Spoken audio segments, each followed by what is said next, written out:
At my son's promotion party, he raised his glass and proudly said, "I want to thank the father-in-law who truly raised me, the one who guided me to success." The whole room burst into applause. In that moment, I realized I had never truly been respected. So I stood up and quietly walked away. The next day, I would show my son exactly what kind of man the father he looked down on really was. Welcome to our story. Before we continue, please like, subscribe, and comment where you're watching from. Quick note, this is a fictional story created to enhance storytelling and reflection. Any similarities to real people or places are coincidental, but the message behind it remains meaningful and beneficial for reflection. I still remember the exact moment I stopped being a father and became a fool. Frank Sullivan, a 70-year-old retired factory foreman with hands permanently stained by grease and hard work, sat on my Asheville porch, clutching an invitation that cost more than my first car. The morning fog was rolling off the Blue Ridge Mountains, thick and gray, like the smoke from the old Champion Mill where I spent 40 years of my life. The mail truck had just rattled away, leaving behind a thick, cream-colored envelope that felt heavy enough to be a legal summons. It wasn't. The silver foil embossed on the front caught the pale North Carolina sun, announcing a senior director promotion dinner at the Grand Bohemian Hotel for my son Ryan. I ran my thumb over the raised lettering, my calloused skin snagging on the expensive cardstock. It had been 4 years since I'd heard his voice or seen his face in anything other than a local business journal. People around town thought we just had a mutual cooling off, a natural drifting between a blue-collar father and a high-climbing son. They were wrong. The silence wasn't a drift. It was a banishment. Ryan had made it clear the last time we spoke that my presence was an active liability to the life he was building. He'd told me in no uncertain terms that I just didn't fit the image he needed to project. I was the man who had worked double shifts to pay for his private schooling, but I was also the man whose rough hands and unrefined stories made his colleagues uncomfortable at the one gala he'd been foolish enough to invite me to. Funny how a piece of expensive paper can make a man forget 4 years of being treated like a ghost. Isn't it? I sat there listening to the ticking of the grandfather clock through the open screen door, smelling the familiar mix of old wood and the faint, permanent scent of motor oil that seemed to leak from my pores. I should have stayed on this porch. I should have been wise enough to see this invitation for what it was, a performance of filial duty, not an olive branch. But as the fog began to lift, a desperate, stubborn hope started to itch at the back of my mind. Maybe the director title had softened him. Maybe he finally realized that the image he was so scared of losing was built on the back of the foreman he was trying to forget. I looked down at my hands. They were the hands of a foreman, stained, calloused, and utterly out of place against the silver foil of the invitation. I stood up the wood of the porch, groaning under my boots, and walked into the house toward my bedroom. I hadn't owned a proper suit since Mary's funeral, and even that one had been off the rack and smelled of mothballs. If I was going to show up at the Grand Bohemian, I couldn't go as the man who spent his life in denim and work boots. I opened my dresser and pulled out my emergency savings envelope. It was thin, representing a decade of careful hoarding from my pension. I counted out 30% of it right there on the bedspread. It was enough to buy a suit that cost more than a month of my mortgage. I wasn't going there to beg for his love. I was going there to reclaim the son I thought I knew. But first, I had to look like a man worth acknowledging. The chime above the door sounded like a warning bell as I stepped onto the polished marble of Biltmore Avenue's most expensive clothier. I was a long way from the porch in Asheville, though the distance was only measured in a few miles and a lifetime of class. My boots, scuffed at the toes and worn at the heels, felt heavy and loud against the stone floor, echoing in the hushed cathedral-like air of the shop. I could smell expensive cedar and a hint of lavender scents that were a far cry from the motor oil and old wood I had breathed in for 70 years. I clutched the envelope in my pocket, like a shield, the sharp corner of the cardstock digging into my palm. It was the only reason I had the courage to be here, though the money in my other pocket felt like a betrayal. You see, the cash I was carrying wasn't just my emergency savings. I'd reached into the jar meant for Mary's headstone repair, the one that had been tilting toward the mountain soil for a decade. I'd told myself she would understand that her son's dignity was worth more than a straight piece of granite, but my conscience felt like a lead weight in my chest. A young clerk, with a perfectly knotted tie and skin that had never seen a day of factory sun, looked through me with practiced indifference. He didn't see the man who had kept the machines running at the Champion Mill. He only saw the grease that had made a permanent home in my cuticles. I forced my chin up, meeting his eyes with the same steady gaze I'd used to quiet rowdy mill hands during a double shift. I told him I needed something for a promotion dinner, something that said I belonged at the head table. He didn't smile, but he did gesture toward the back. He told me their bespoke options started at $2,000. His voice smooth and cold as a sheet of stainless steel. $300. In the mill that was 40 hours of sweat and cotton dust. Here it barely covered the sleeves.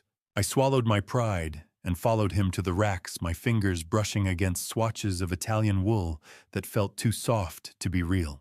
One particular gray fabric pulled me back 7 years, to the day I co-signed Ryan's MBA loan. I remembered the oppressive heat of the factory floor, the way my lungs used to burn as I worked 18-hour days to ensure the interest didn't swallow his future whole. I told him back then not to worry about the cost that it was for his future. He'd promised to make me proud, promised to be the man I couldn't be. I realize now that every thread I was about to buy was paid for with years of my own life that I would never get back. The three-way mirror didn't show a father. It showed a man trying to buy back a seat at a table he'd already built with his own blood. When the tailor finally draped the heavy wool jacket over my shoulders and pinned the cuffs, the transformation was jarring. I didn't feel empowered. Instead, I saw a stranger staring back at me. With the structure of the shoulders and the sharp cut of the lapel, I didn't look like Frank Sullivan anymore. I looked exactly like the man Ryan tried to replace me with, Charles Beaumont. I looked at the stranger in the mirror wearing a dead man's dignity and wondered if Ryan would even recognize the father beneath the wool. A suit only changes the shell. It is the gift you carry that signals your place at the table, or so I told myself as I counted the remaining $20 bills in my wallet. I stepped out of the tailor's shop, the weight of the wool stranger still heavy on my mind, and walked toward the jewelry store 2 blocks down. My boots felt like lead on the sidewalk, but I kept my shoulders square. The pen set I was looking for wasn't just a gift. It was a physical peace offering I bought using the very last of my liquid cash, leaving me with zero cushion for the coming month. I knew the risk. I knew that if the water heater gave out, or the truck needed a new alternator, I'd be staring at an empty cupboard. But a senior director needs a tool that matches his title, and I wanted Ryan to see that I understood the height he'd reached. The jewelry store smelled of velvet and dead money, a scent that did not know the honest tang of sawdust or sweat. It was the kind of silence that makes you whisper, even when there's no one else around. I stood before the glass case, staring at a heavy gold-engraved pen set nestled in a bed of midnight blue silk. I asked the jeweler if he could engrave it by Thursday. Initially, I wanted to write something that mattered, something like, "To Ryan from the hands that built the foundation." I wanted him to remember the calluses and the double shifts every time he signed a corporate merger. But as the jeweler waited, his silver pen poised over an order pad, my courage faltered. I didn't want to start the night with a reminder of the grease he worked so hard to wash away. I told him to make it simple, just to Ryan with pride. By the evening of the dinner, the air in my small house felt as tight as a drum. I stood in the bathroom shaving with a straight razor I'd kept since my own father passed. The steam on the bathroom mirror obscured my face, leaving only the outline of a man who looked older than he felt. I performed the quiet rituals of a working man preparing for battle, the scratch of the razor against my throat, the only sound in the house. I looked at the suit hanging on the back of the door and the boxed pen on the nightstand. Why do we dress our failures in silk and gold, hoping the shine will blind the people who know us best? I whispered to the empty room that tonight, Mary, I am going to bring him home. I wanted to believe that the 4-year rift was just a long shift we were both finally clocking out of. I dressed slowly, my thick fingers struggling with the small buttons of the new shirt. I grabbed the velvet box, tucked it into my breast pocket, and headed for the door. The cold February air hit me as I walked to my old Ford truck. The engine groaned like it knew where we were going, a low mechanical protest against the polished luxury of downtown. I climbed in the scent of aftershave mixing with the old truck upholstery I'd never quite been able to clean. I realized too late that I'd left the pen's warranty card on the kitchen counter, and on it, the jeweler had accidentally left the receipt showing the payment plan I had to set up, exposing the raw edge of my financial struggle. I pulled out of the driveway, the truck rattling down the hill. I didn't see the white Mercedes parked 3 houses down, its headlights dark, watching me leave. The headlights of a 6-figure Porsche blinded my rearview mirror, a silent demand for my rusted Ford to vanish from the cobblestone drive of the Grand Bohemian. I tightened my grip on the steering wheel, my calloused knuckles white in the glare. As I idled in the valet line, the white Mercedes that had been parked 3 houses down from mine pulled up directly behind the Porsche. I recognized the custom license plate instantly. It was Ryan. I watched him through my mirrors, expecting a wave or a flash of high beams, but he didn't even look toward the battered truck in front of him. He was busy adjusting his silk tie, his eyes fixed on the hotel's ornate entrance, as if I were just a piece of road debris delaying his arrival. I pulled forward the engine of my truck, letting out a final shuddering gasp before I turned the key. A young valet wearing pristine white gloves and a uniform that probably cost more than my first 3 trucks combined approached the driver's side. He looked at the peeling paint on my door with a mix of pity and visible concern, his nose wrinkling at the faint scent of diesel and mountain dirt.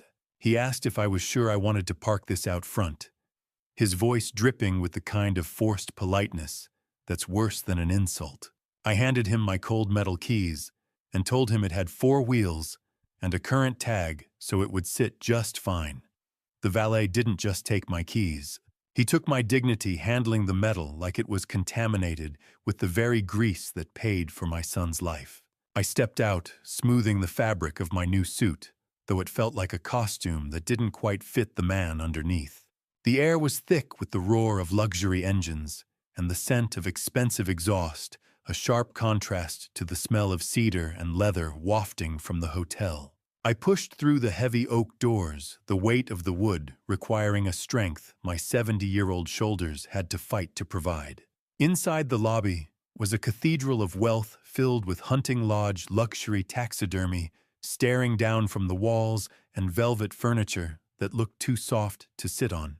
Hushed tones of old money vibrated in the air, a frequency I couldn't quite tune into.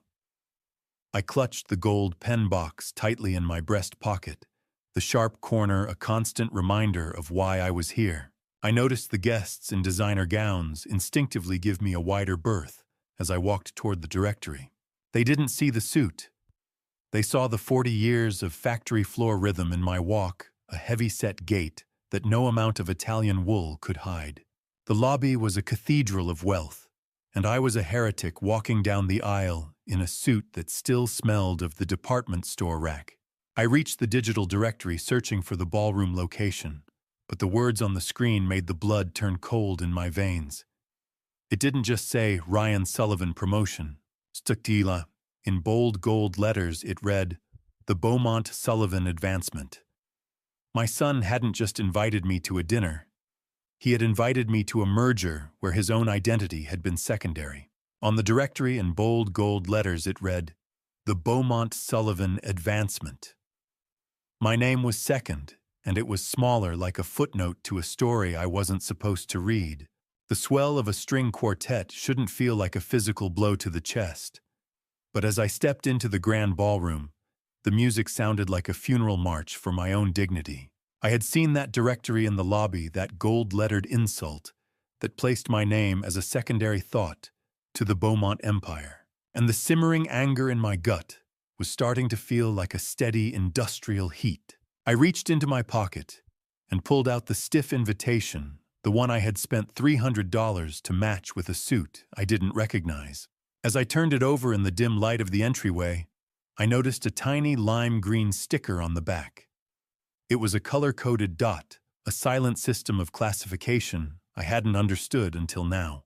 I watched a man in front of me hand over an invitation with a gold dot and get escorted toward the stage. I realized then that my green dot was the mark of a tier meant for courtesy invites, only a seat provided out of obligation rather than respect. A hostess with a neck as stiff as the starch in her collar barely looked at my face before directing me toward the back. She told me I was at table 18, right past the massive pillars that obstructed the view of the podium. I asked if there hadn't been a mistake, reminding her that I was the father of the man being promoted. She didn't blink. She simply repeated the number and gestured toward the shadows. Table 18. The number felt like a brand. I wasn't a guest. I was a ghost they were forced to haunt their own party with. I navigated the sea of crystal chandeliers and white linen, my ears ringing with the high-pitched clinking of silverware against fine china. I found my seat in a dark corner, wedged between a massive floral arrangement that smelled of heavy perfume and the service doors that periodically burst open with the smell of kitchen grease and the clatter of bus tubs. I sat on a cold metal chair, my back to the wall, surrounded by junior associates who looked at me as if I were a lost janitor. Across that sea of crystal and white linen, my children looked like islands I'd spent 40 years building only for them to declare me a foreign invader. I watched the VIP table near the stage bathed in the warm glow of spotlights. Ryan Sullivan, my 42-year-old son who stood at the center of the room in a tailored Italian suit, was laughing with Charles Beaumont.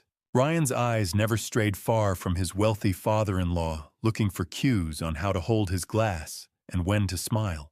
Sitting next to him was Sarah Sullivan, my 44-year-old daughter, whose jewelry rattled with every nervous movement she made. She was an interior designer who spent her life making things look perfect on the surface, and tonight she was the masterpiece of her own making. They looked like a cohesive high society unit, and the empty chair I had hoped would be for me was occupied by Charles's personal assistant. I saw Sarah lean in and say something to Ryan, her hand covering her mouth, and for the first time in my life, I saw my daughter look at me with something that wasn't love. It was pity. She caught my eye for the briefest of seconds across the distance, and then quickly looked away, whispering again to her brother. Ryan didn't even turn his head. I didn't travel 60 miles and spend $300 to be a background extra in my own son's life. So I pushed back my chair and began the long trek across that sea of polished oak and snobbery. The legs of the chair scraped against the floor with a sharp, discordant screech that seemed to linger far too long in the quiet moments between the string quartet's notes. I kept my gaze fixed on the VIP table, ignoring the pitying look Sarah had just cast my way. I was a Sullivan, and even if my children had forgotten the weight of that name, I hadn't. I maneuvered through the cocktail crowd, clutching the gold-embossed pen box in my breast pocket like a life raft. The glint of champagne in crystal flutes and the shimmer of diamond earrings blinded me, but I pressed on until I was within 5 feet of Ryan. He was mid-laugh, holding court with a group of silver-haired men in charcoal suits. I recognized a few of them. They were the very bank executives who handled the local pension funds back at the mill. I stepped forward, my hand reaching for the gift. But as I opened my mouth to speak, I overheard Ryan's hushed explanation to the men. He leaned in, gesturing vaguely toward me, and whispered that his father was experiencing a bit of a mental decline, and that they shouldn't mind my presence. The betrayal hit me harder than the 4 years of silence ever had. He wasn't just hiding me. He was discrediting my mind to protect his image. I managed to say his name, my voice sounding rough and alien in that refined air.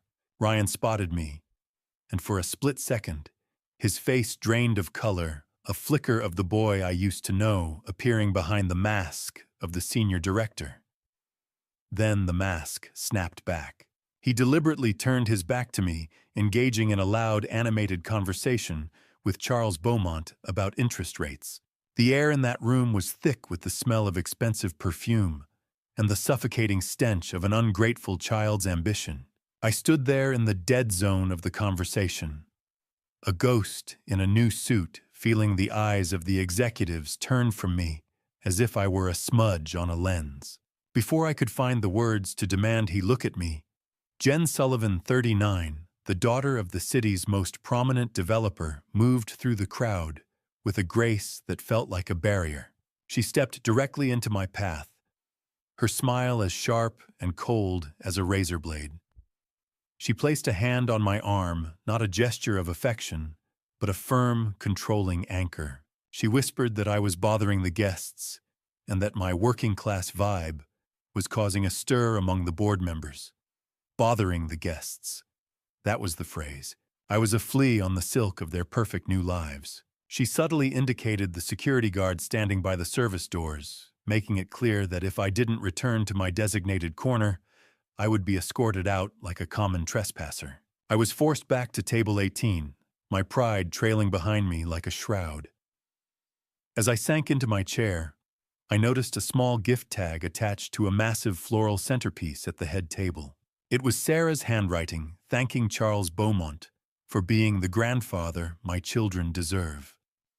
I sat back down, the heavy gold pen burning a hole in my pocket, and watched as Charles Beaumont raised a glass to family, while my own son looked right through me like I was made of glass. The crystal chandeliers flickered and died, plunging the room into a darkness that felt far too much like the silence in my own house. I sat back down at table 18, the heavy gold pen burning a hole in my pocket, and watched as Charles Beaumont raised a glass to family, while my own son looked right through me like I was made of glass. As my eyes adjusted to the artificial night, I realized that the seating chart wasn't just some oversight by a harried assistant. Ryan had personally vetted this list. He had ensured that the people surrounding me at the table behind the pillar were those he considered unimportant enough to witness my isolation without it affecting his stock price. A single surgical spotlight cut through the dark, finding Ryan at the head table. He stood with a confidence that I realize I didn't pay for it.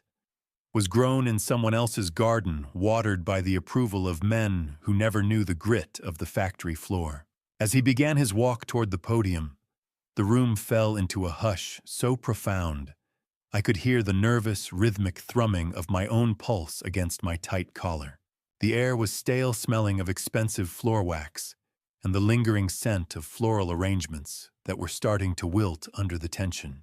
Ryan adjusted the microphone, and the resulting screech through the speakers felt like a warning aimed directly at my heart. He adjusted his tailored suit, a garment that screamed success in a language I couldn't speak, despite being the one who provided the dictionary.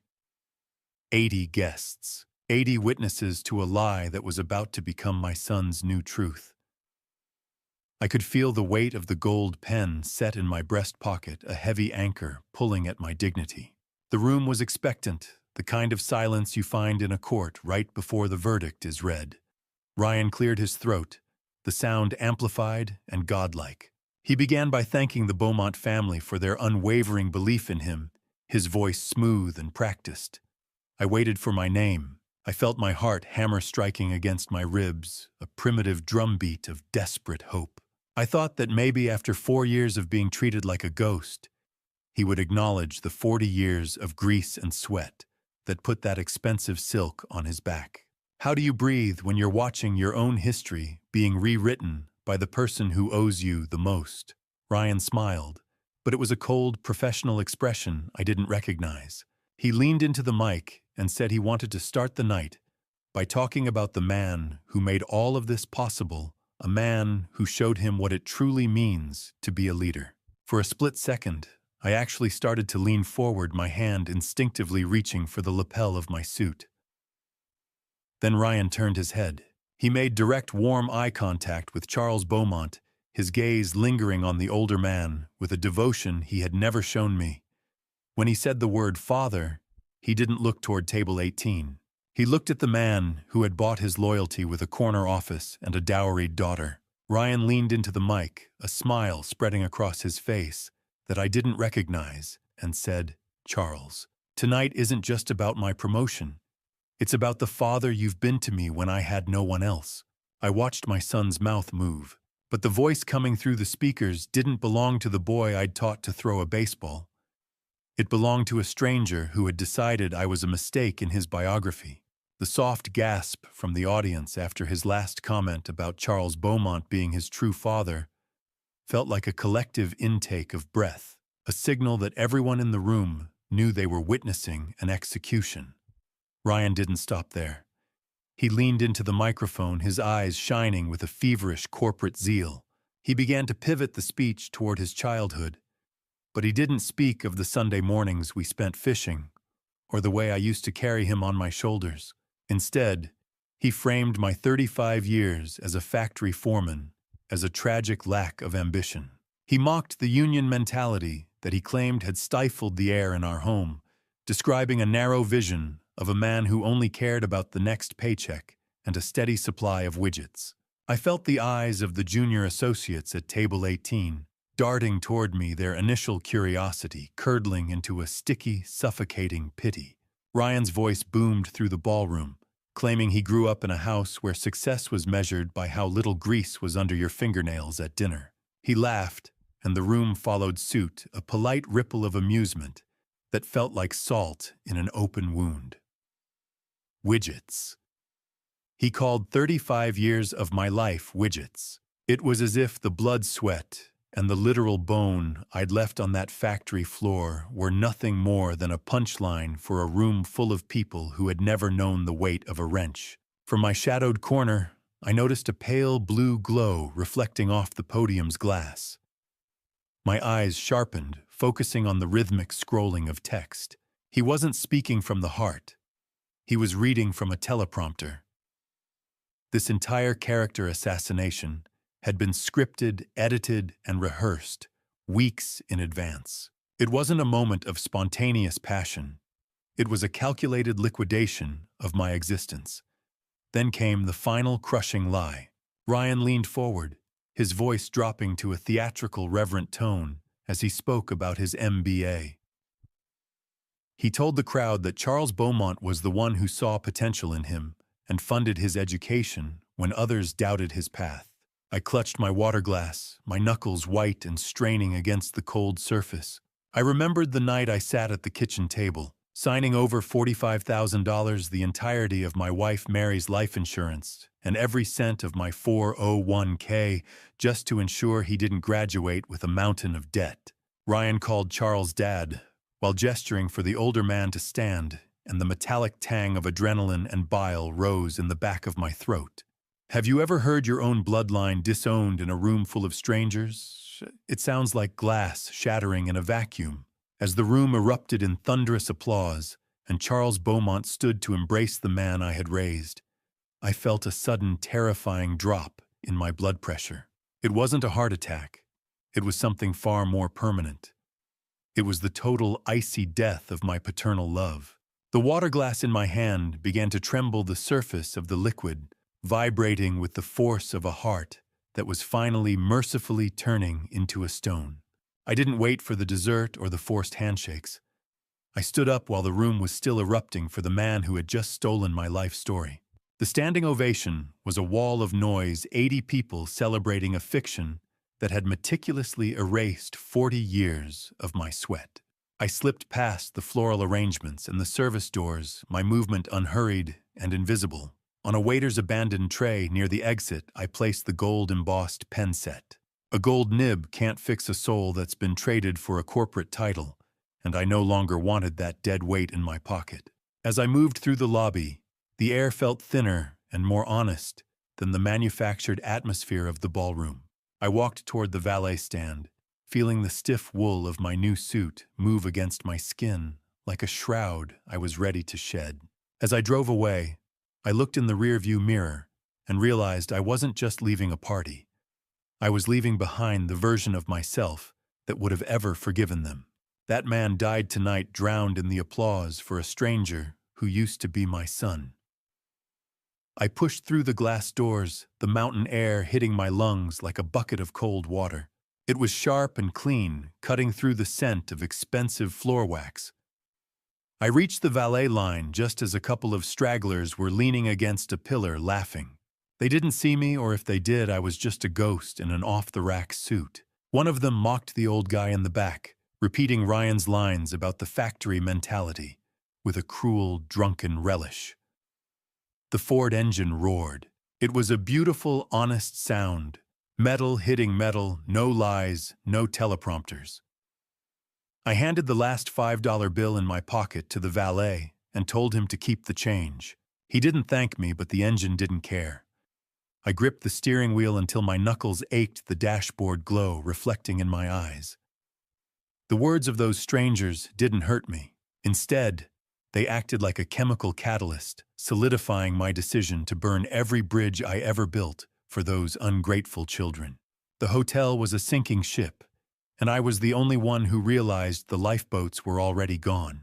I drove through the winding Asheville streets, the city lights blurring into long streaks of cold white and red. I wasn't a father anymore.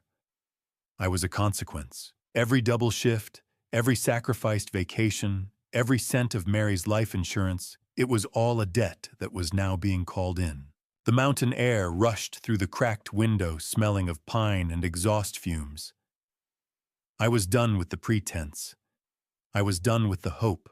By the time I turned onto my gravel driveway, the adrenaline had settled into a strategic coldness.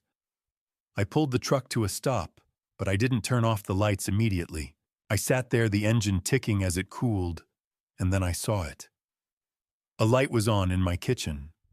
I hadn't left it on. As my eyes adjusted to the shadows, I realized I'd been being watched long before this night even began. I sat in the dark of my truck, watching the shadow of a man I didn't recognize, standing in my kitchen window. And I knew the war hadn't just started. It had come to my front door. The iron wrench felt heavy and honest in my palm, a stark contrast to the silver-tongued lies still echoing in my ears from the grand bohemian. I didn't reach for my house keys as I stepped out of the truck. I kept my fingers wrapped around that cold length of steel. I had seen the shadow in the window, and after the public execution of my dignity at the hands of my own son, I was in no mood for more surprises. I moved through the side door with the silence of a man who knew every creak in the floorboards. I rounded the corner into the kitchen, the wrench raised, ready to find whatever scavenger had come to pick at the remains of my life. "Put the wrench down, Frank. It's just me." Earl Thorne, a 69-year-old retired detective who still smelled of stale coffee and old union meetings, sat at my kitchen table with a grim set to his jaw. I lowered the tool, but the adrenaline didn't leave my system. It just turned into a cold, focused energy. Earl explained he'd let himself in after seeing me pull away from that fancy hotel so early. He'd watched the live-streamed speech on his tablet, and he knew I'd be returning home in a dangerous state of mind. But Earl hadn't just come to check on my health. He leaned forward, his voice low, and told me that while I was being shamed in silk, Ryan had been busy. He'd found evidence that my son was already trying to poke around in my medical records, looking for a way to prove I wasn't fit to handle my own affairs. I sat down opposite him, the weight of the betrayal making the wooden chair feel like stone. "You saw it, didn't you?" I asked him. Earl nodded once. "I saw enough to know you need a lawyer and a locksmith in that order," he said. 35 years of foreman wages. Every cent I saved for them was a brick in the wall they just used to crush me. I realized then that I wasn't just dealing with ungrateful children. I was dealing with predators who were already measuring the depth of my grave. After Earl left with a promise to start digging into Ryan's recent activities, the house fell into a silence so thick it was hard to breathe. I moved through the rooms like a surgeon, my emotions cauterized by a new clinical purpose. I took down every framed photo of Ryan and Sarah. I didn't linger on their faces or remember the days the pictures were taken. I simply removed them, leaving behind nothing but empty pale hooks on the walls. The house felt lighter with their faces off the walls, as if I were finally purging a fever that had lasted 4 decades. I pulled cardboard boxes from the attic, the edges sharp and dry against my skin. I began to pack the trophies, the high school diplomas I'd paid a fortune to frame, and the art projects I'd cherished like holy relics. I worked until the first gray light of dawn began to bleed through the blinds, labeling each box with a precise, blocky script. My phone lit up on the counter, the vibration a persistent hum against the laminate. A text from Ryan. "Where did you go?" Charles was offended. I didn't reply. I realized he didn't care if I'd made it home or if my heart was still beating. He only cared about the optics of the head table. The phone buzzed again. Ryan calling this time, but I didn't look at the screen as I taped the first box shut with a sound like a gunshot in the morning quiet. I didn't bother with a greeting when I sat across from the man who had handled my wife's estate. I just laid my 1995 will on the mahogany desk and told him to find a way to burn it legally. The morning had been a blur of packing tape and hollow rooms, and by the time I reached downtown Asheville, the surgical detachment I'd felt at dawn had hardened into something permanent. Merritt Prescott, a man in his late 60s who had spent 4 decades smoothing over the legal messes of Asheville's middle class, looked at me over his gold-rimmed spectacles with a mixture of pity and professional caution. He reached for the document, but I kept my hand on it for a second longer than necessary. I told him about the Grand Bohemian, about the teleprompter lies, and the way Ryan had credited a stranger for the education I'd bled to fund. Merritt sighed, the scent of his wintergreen mints drifting across the desk. He didn't seem surprised, which was the first sting of the hour. He leaned back in his leather chair and told me that Ryan had actually called the office 2 months ago. My son had been pretending to check in on the status of the will, asking subtle questions about whether the assets were protected from outside interference. It was a cold realization.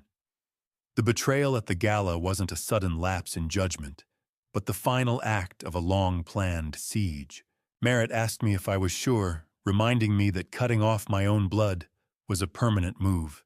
I told him my blood had already disowned me in front of 80 people last night, and I was just making the paperwork match the reality.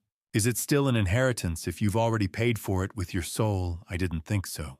I instructed him to remove Ryan and Sarah from everything: the house, the life insurance, the small savings I had left. In their place, I named a local animal shelter and a trade scholarship fund for young men who actually wanted to work with their hands. Merritt explained the concept of an irrevocable trust. He told me that once these papers were filed and the assets moved, even a judge would have a hard time breaking the barrier. I watched the scratching of his fountain pen across the thick legal bond paper, a sound that was far more satisfying than the string quartet I'd heard the night before. I realized that by signing these pages, I was removing the only reason my children ever bothered to check on me. I was becoming financially invisible to them, and the thought gave me a grim sense of peace. Signature after signature, each one a nail in the coffin of my servitude. I wanted the legal walls as solid as the foundation of the mill I worked in for 30 years. As we reached the final page, I had him add one last clause, a poison pill.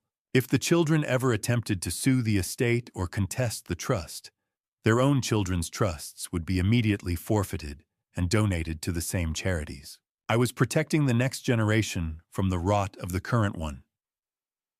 I stood up the cold brass handle of the office door, feeling solid in my grip. I left Merritt's office with a lighter pocket and a heavier secret, knowing that the next time Ryan looked at my house, he wouldn't be looking at an inheritance. He'd be looking at a fortress he could never enter.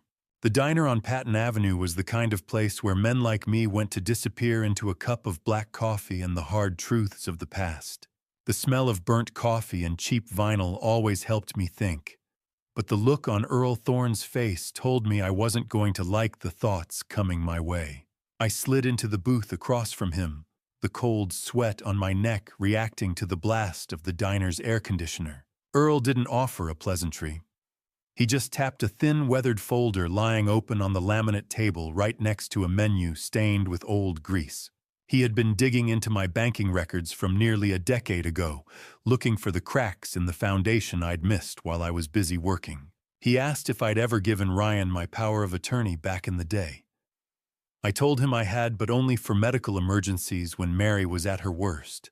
Earl's gravelly voice dropped as he pointed to a specific withdrawal from June 2016. $35,000. My heart did a slow, heavy roll in my chest. That money wasn't just a number in a ledger. It was the specialized fund I had set aside for Mary's final cancer treatments. I had spent years believing we'd simply run out of money because the cost of her comfort was so high. I had lived with the guilt of not being able to provide more, never realizing the well hadn't run dry, it had been siphoned. $35,000. In 2016, that was my house, my pride, and my wife's comfort, gone in a single forged stroke. I stared at the photocopied signature card Earl pulled from the vault of the folder. It was my name, written in a hand that mimicked my own with terrifying precision, but it lacked the slight tremor I'd developed after 30 years on the assembly line. I pointed to the letter S, noting how the bottom loop was tight and clipped, not the long, lazy curve I'd practiced since grade school. Earl leaned back, the sizzle of the griddle behind us sounding like static in my brain. He told me it was Ryan's hand, and that my son hadn't even tried that hard to hide it, because he knew I'd never check an old ledger while I was grieving. How do you look at a man who grew up in your house and see a thief who started robbing you before his own beard was fully grown? The metallic tang of rage filled my mouth, more bitter than the black coffee I'd been nursing. I felt the rough grain of the diner table under my palms, the same hands that had worked double shifts to cover the interest on Ryan's MBA, while he was systematically draining my wife's peace of mind. But Earl wasn't finished. He dropped a final bombshell that made the air in the diner feel like it was disappearing. Ryan didn't just steal the cash. He had listed the reason for the withdrawal on the internal bank memo as incompetent parent, long-term care deposit. He had started the paper trail for my senility 9 years ago, weaving a web of lies to catch me before I even knew I was being hunted. I looked at the forged signature one last time, my eyes stinging not with tears, but with the realization that my son hadn't just stolen my money. He'd been planning my disappearance for 9 years. Earl didn't close the folder. He just turned the page to a list of debts that made 35 grand look like pocket change. I stared at the forged signature one last time, my eyes stinging not with tears, but with the realization that my son hadn't just stolen my money. He'd been planning my disappearance for 9 years. Now, the secondary folder Earl pulled from his satchel was twice as thick, stuffed with the kind of financial rot that usually stays buried until the bank comes for the keys. I watched his steady hands smooth out a spreadsheet. The mountain of high-interest consumer debt was breathtaking, but it was the 2 secret second mortgages on Ryan's luxury home that made me lean back against the greasy laminate of the booth. Every expensive suit he'd worn to that gala, the Mercedes he drove with such arrogance, it was all built on a trapdoor. Earl pointed to a recent salary increase from the senior director promotion. It looked like a victory on paper, but a series of red ink annotations showed that every penny was already being garnished by a private lender that Charles Beaumont certainly didn't know about. He's leveraged to his eyeballs, Frank Earl said, his gravelly voice competing with the distant hum of a jukebox playing some forgotten country song. The house, the cars, the jewelry, it's all owned by the banks. He wasn't waiting for my love. He was waiting for my equity. My son was a polished mahogany door with termites eating the frame from the inside out. He wasn't climbing a corporate ladder. He was running on a treadmill over a pit, and he was looking at my house as the only thing that could stop his fall. The heat from my coffee cup seeped into my palm, but I felt stone cold. Then Earl slid a printout of Sarah's business accounts across the table. I saw her name and felt a fresh, primal betrayal. My daughter, the interior designer who always prided herself on her perfect taste, had been siphoning money from her firm to cover Ryan's interest payments. Sarah wasn't just his sister. She was his bookkeeper in a family-wide scheme of survival.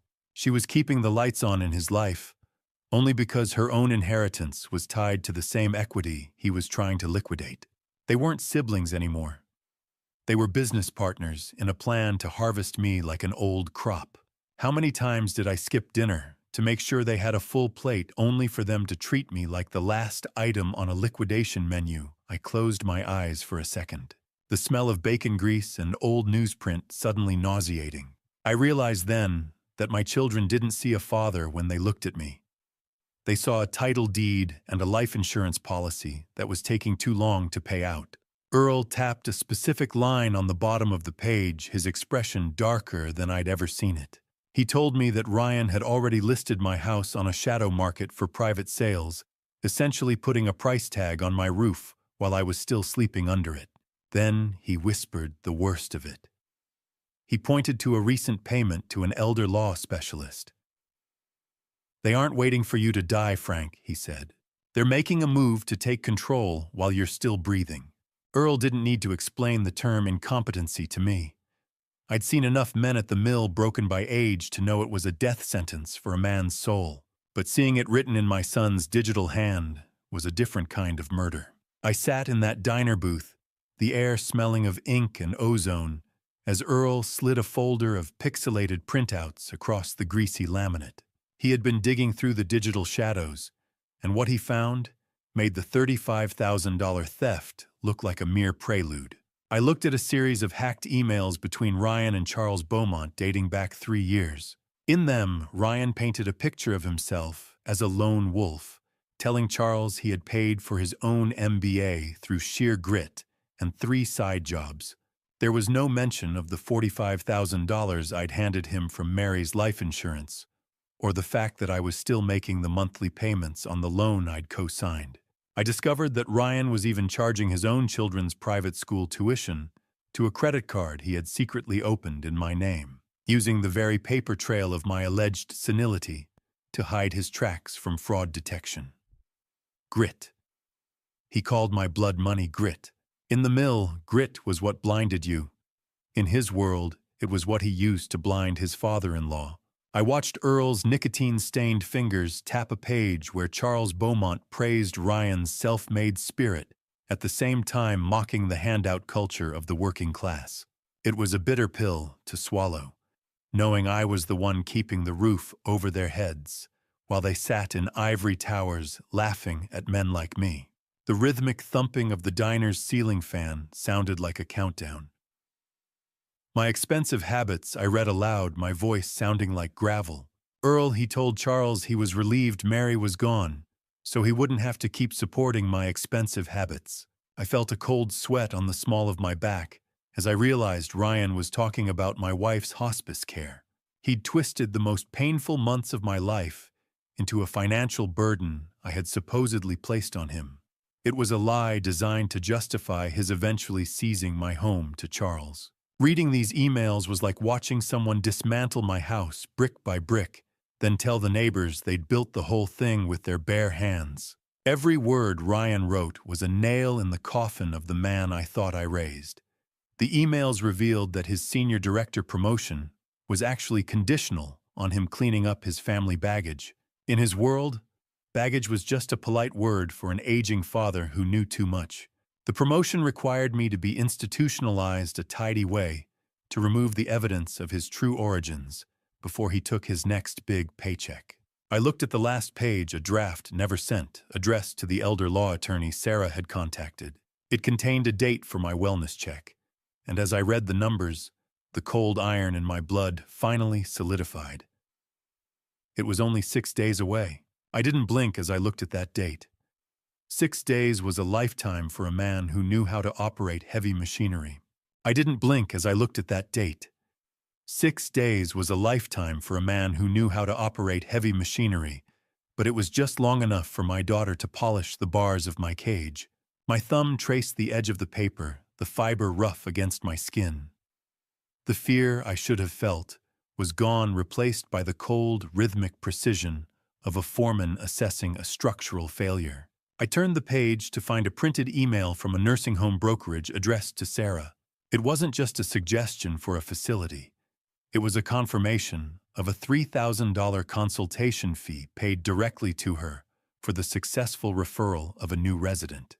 My own daughter had put a finder's fee on my head before I was even through the door. Earl shifted in the vinyl booth, the screech of the metal legs against the tile sounding like a dying animal. He slid a second stack of papers toward me, these ones covered in Sarah's distinctive loopy handwriting and screenshots of her text messages. I watched as she described my deteriorating memory to Ryan, detailing how I had forgotten where I put my keys or how I had stared blankly at the television. It was a lie. I hadn't forgotten the keys.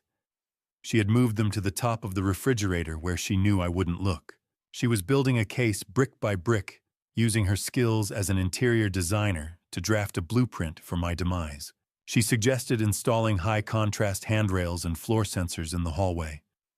I told Earl I still bench pressed 60 pounds at the YMCA, and his face stayed grim. He leaned over the table, the scent of his industrial soap mixing with the smell of burnt toast from the kitchen. "It's not for your safety, Frank," he whispered. "It's for the inspector's report. It screams frail. Scrap." That was the word I kept hearing in my head. I was a liability to be liquidated.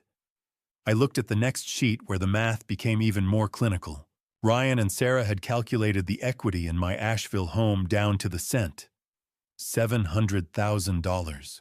They had it all mapped out, a 50-50 split, after a 6-month buffer of private care to make it look like they tried. But the real rot was in the secondary plan. Once the cash was burned to pay off Ryan's failing business debts, they intended to move me to a state-funded warehouse. Ryan's text to Sarah was plain as day on the pixelated screen. He's lived on nothing his whole life. He'll be fine in the state ward. That was my son.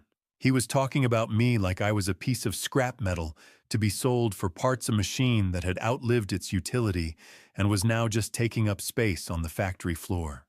The distant rattle of a freight train hummed through the floorboards of the diner, a steady vibration that matched the pulse in my temple.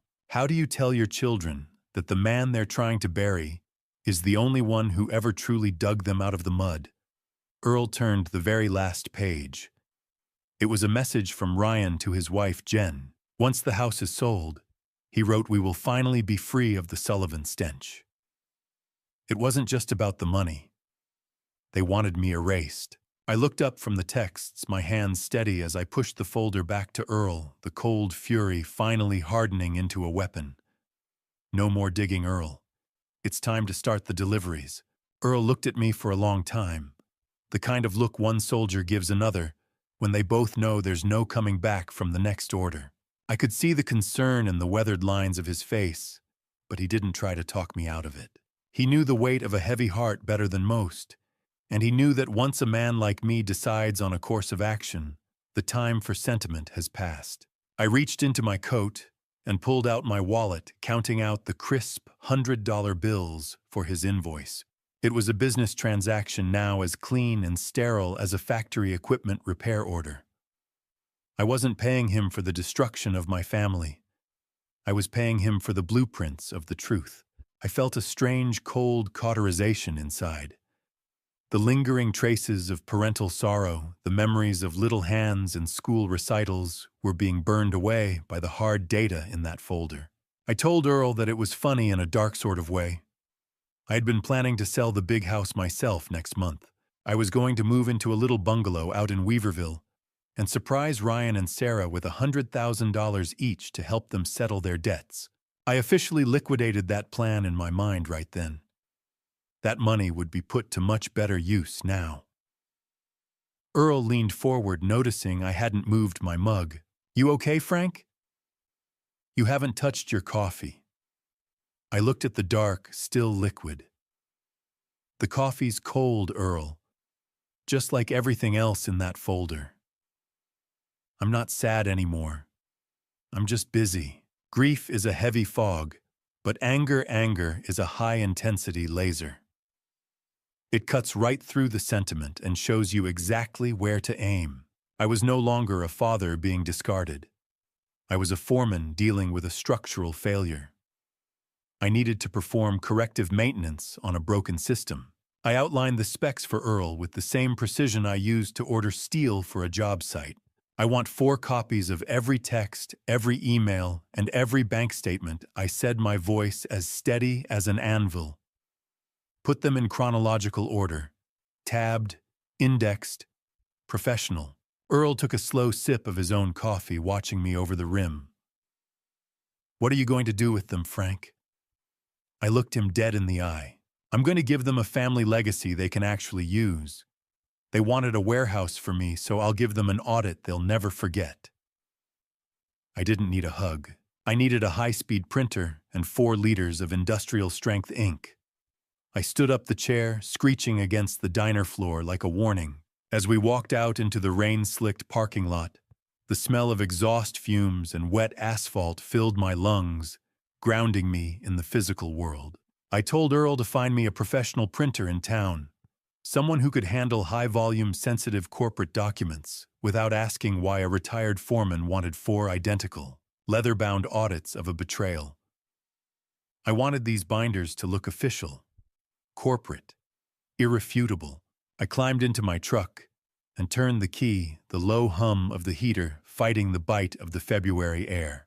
I pulled into the parking lot of the office supply store, the fluorescent lights reflecting off my hood like the first sparks of a fire I was about to set.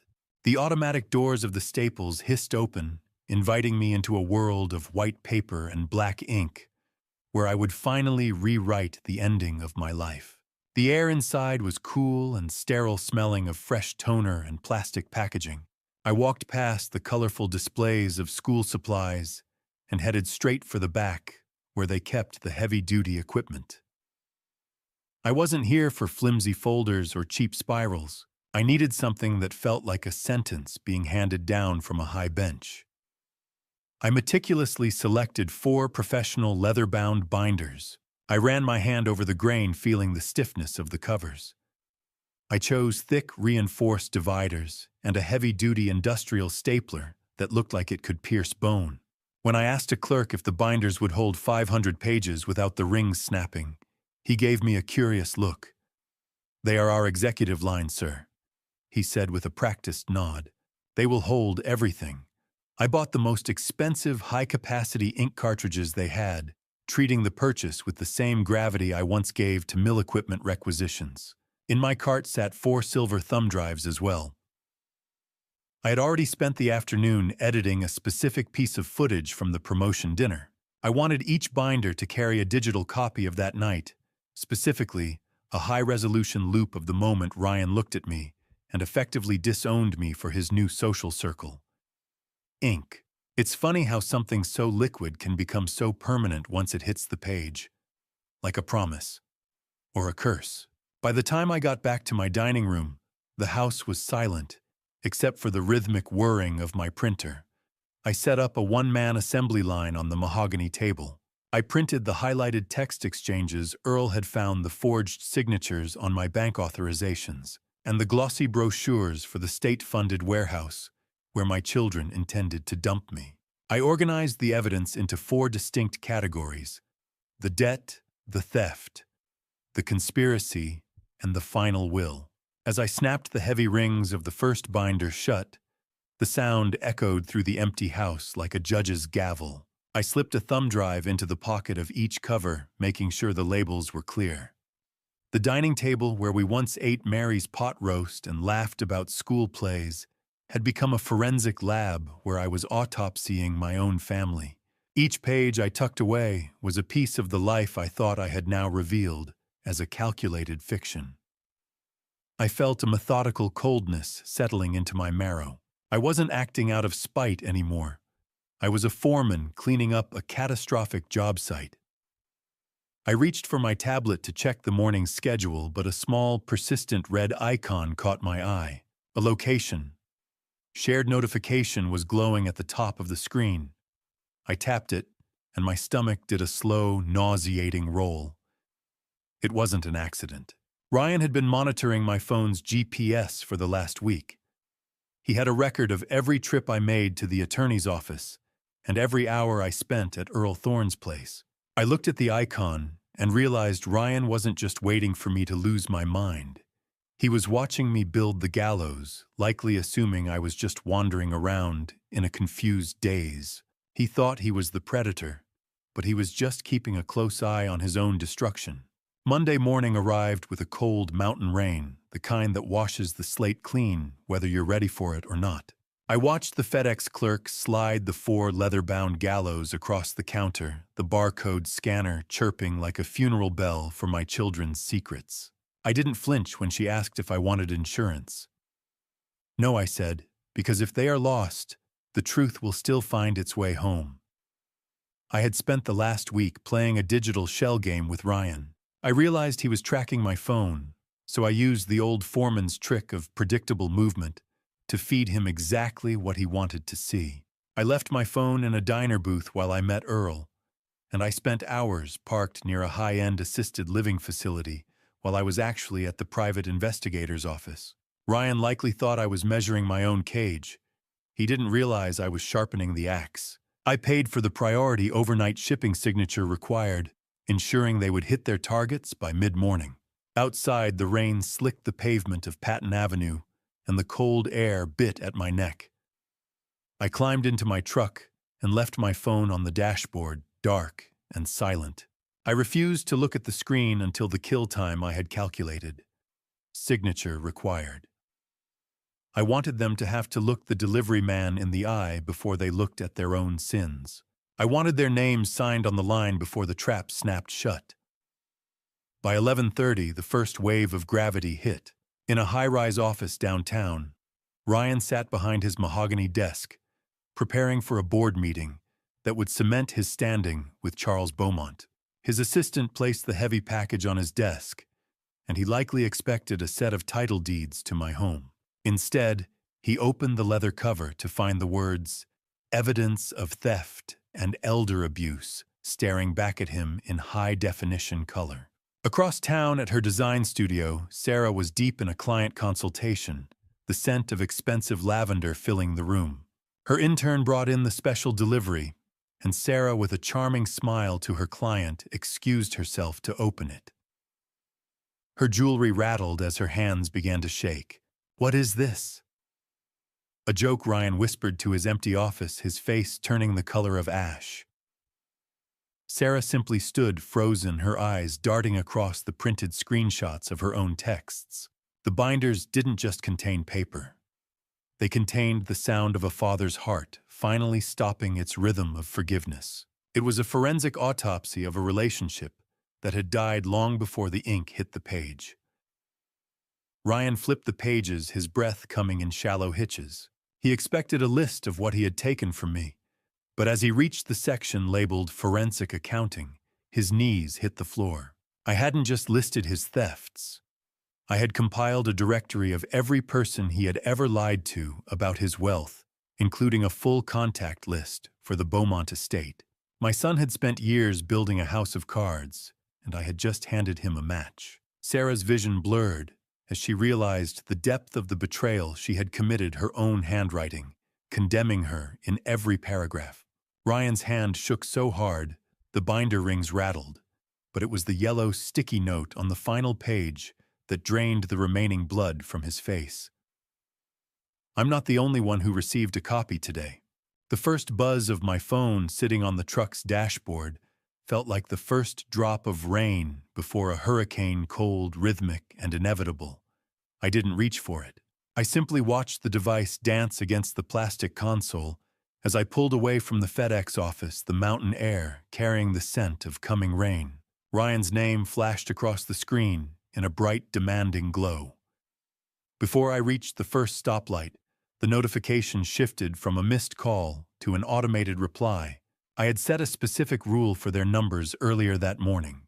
Every time they tried to reach me, my phone would fire back a single high-resolution image of the empty chair at the promotion dinner where I should have been sitting. It was a silent testament to the moment they chose to bury me while I was still breathing. I drove toward the Blue Ridge Parkway, the winding roads offering a quiet sanctuary from the digital storm. By the time I reached a scenic overlook, Sarah's name had begun to alternate with Ryan's in a desperate staccato rhythm. I pulled over and stepped out of the truck, feeling the rough wood of the porch-like railing beneath my palms. I watched the phone through the window. It buzzed and slid a trapped insect in a glass box. Have you ever noticed how the sound of a vibrating phone can mirror the rattling of a cage? For 42 years, I was the one inside. Today, the bars just moved. I was no longer the burden being managed. I was the architect of their sudden crashing reality. The mountain pines hissed in the wind, a soothing contrast to the frantic electronic chirps. I waited until the sun began its slow descent, painting the ridges in bruised purples and golds, before I finally drove back home. I sat on my porch as the dusk settled, the air turning sharp and cold. My phone was heavy in my pocket, bloated with the weight of 24 missed calls. I finally opened the first voicemail. Ryan's voice was a jagged mess, starting with corporate indignation, before spiraling into a high-pitched, childlike terror. "Dad, answer the goddamn phone. You can't do this. You're ruining everything, do you hear me?" I listened to the end, then tapped the screen. Message deleted. Sarah's messages were worse, a cacophony of sobbing and frantic excuses. She blamed Ryan for pushing the nursing home idea, claiming she was just trying to keep the peace. Then came the ultimate play, her voice cracking with a manufactured fragility. "Dad, I was pregnant. I'm still pregnant. Please, we need to talk."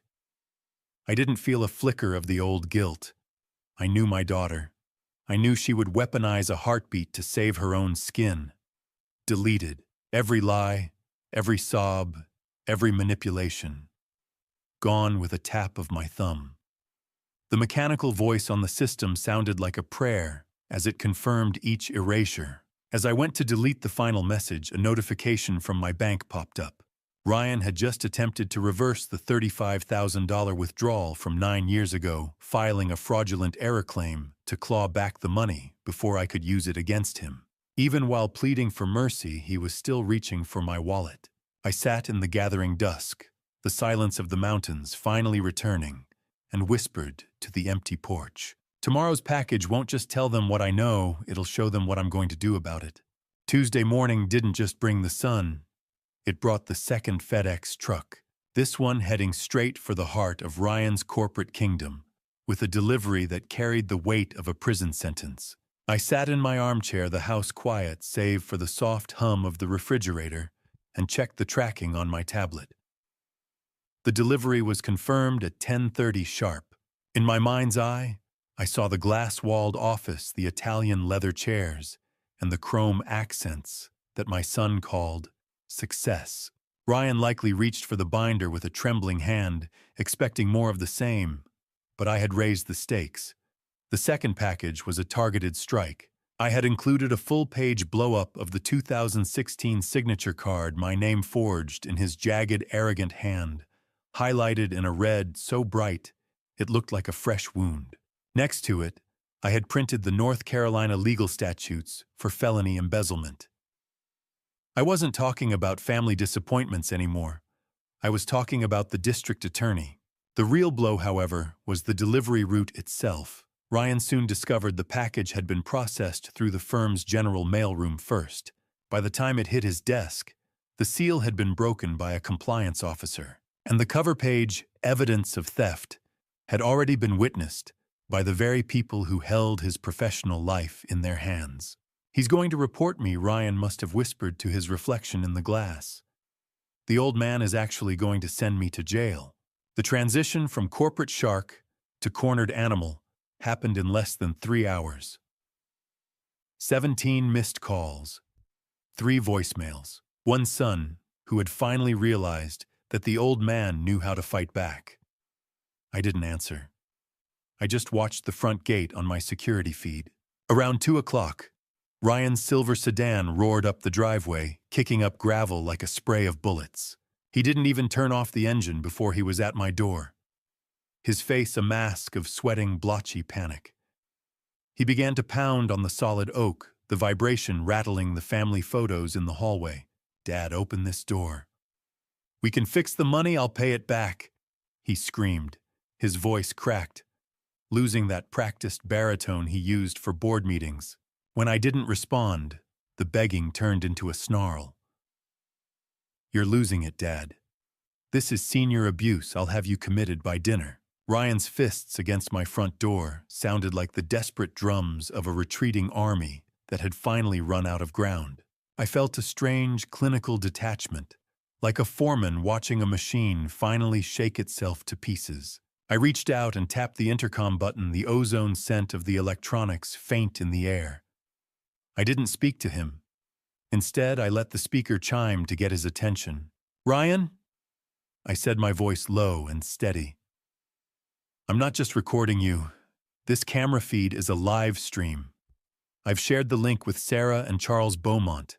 They're watching you right now." He froze, his hand raised for another strike. His eyes found the lens, and for a second, he looked like a ghost. He realized the world he had spent a decade building was evaporating in real time.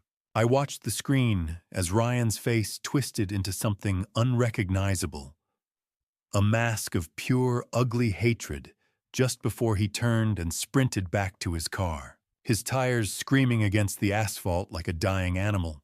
The silence that followed Ryan's departure was thicker than the mountain fog, but it only lasted until the phone on my kitchen counter began to ring with a number I hadn't blocked yet. Jen's. I stood by the sink, watching the screen illuminate the granite surface before I finally picked up.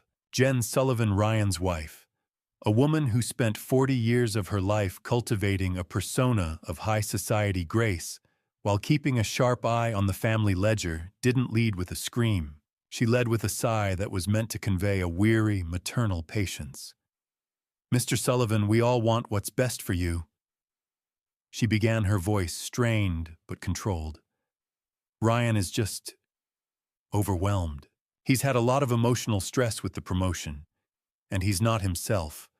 I leaned against the counter, the smell of freshly brewed coffee offering a grounded contrast to her airy manipulation. "Don't insult me with a lie, Jen," I said, my voice cutting through her social maneuvering like a cold wind.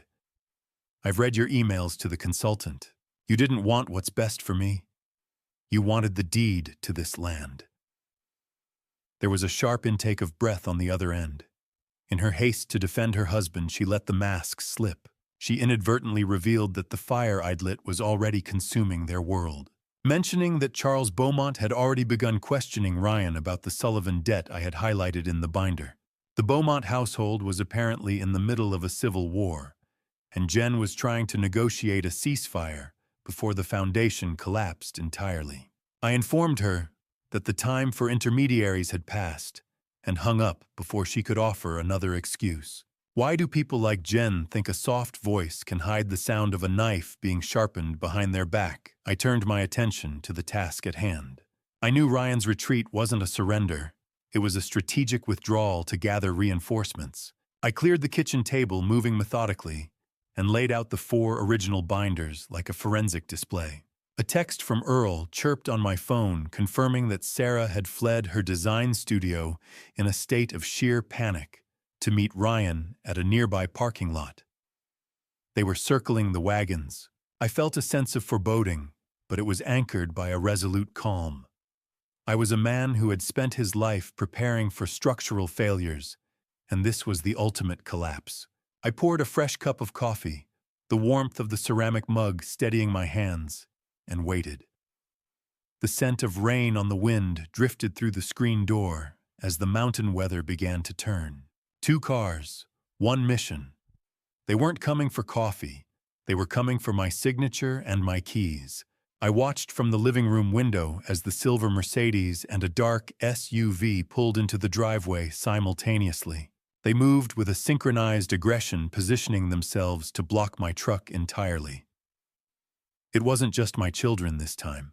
I realized from the way a third unfamiliar figure sat in the back of Ryan's car that they had brought a private health assessor with them to attempt an immediate on-site incompetency evaluation. They were moving for the killing blow. I stood by the window and watched Sarah step out of her SUV, her face blotchy from crying, while Ryan emerged from his Mercedes clutching a stack of legal forms that looked like a death warrant. I didn't wait for them to knock this time. I threw open the front door and stood there with the shadow of the Blue Ridge Mountains behind me, a wall they weren't prepared to scale. Ryan stood on the top step, his face a frantic, blotchy mess of sweat and desperation, clutching a stack of legal forms like a shield. Behind him, Sarah leaned against the porch railing, her hands pressing into her stomach as she wept with a theatrical intensity that no longer moved me. A third man, thin and clinical in a cheap suit, stood by the cars the health assessor they'd hired to catalog my decline. "Step back, Ryan," I said, my voice as heavy and unyielding as a mill press. "You aren't bringing a stranger into my house to tell me I'm old." Ryan's eyes darted past me, catching sight of the kitchen table where the 4 leather-bound binders were already laid out, like evidence in a capital case. "Dad, be reasonable," he blustered, his voice cracking. "Look at your hands. Look at the way you're acting. This is for your safety." I didn't move an inch. I forced them to stand there in the mountain air, feeling the weight of the silence I'd built. Finally, I stepped aside, but only for my blood. "The man in the suit stays outside, or I call the sheriff for trespassing right now." Ryan gritted his teeth and signaled for the man to wait. They stepped into the hallway, the air suddenly thick with the scent of Ryan's expensive cologne and Sarah's salt-heavy tears.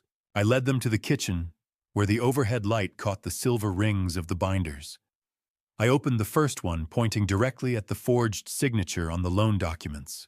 "You said it was what parents do, Ryan. Did Mary do this to her father?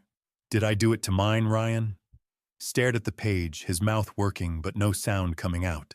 Sarah sobbed harder, a sound that filled the room like a leaking pipe. 30 years of grease and steel. Ryan forgot that a man who builds machines knows exactly how to break them too. "Before I reveal the detail that changes everything in this conversation, are you still with me? Comment A if you think Ryan is truly sorry, or B if he's just terrified of jail, and add one short reason why." Please note the next part includes some fictionalized details added to deepen the emotional impact. If you prefer strictly factual retellings, you can stop here. The kitchen table wasn't a place for dinner anymore. It was an operating table, and I was the one holding the scalpel. I reached for the third binder, the one containing the text exchanges Earl had intercepted. I looked Ryan in the eye and began to read aloud, my voice devoid of the warmth he'd spent 40 years taking for granted. "He'll be fine in the state ward. He's lived on nothing his whole life. Those are your words, son, not mine." Sarah collapsed into a chair, the wood scraping harshly against the floor as she buried her face in her hands. Ryan's face turned a deep, humiliated purple, his pride finally rupturing under the weight of his own greed.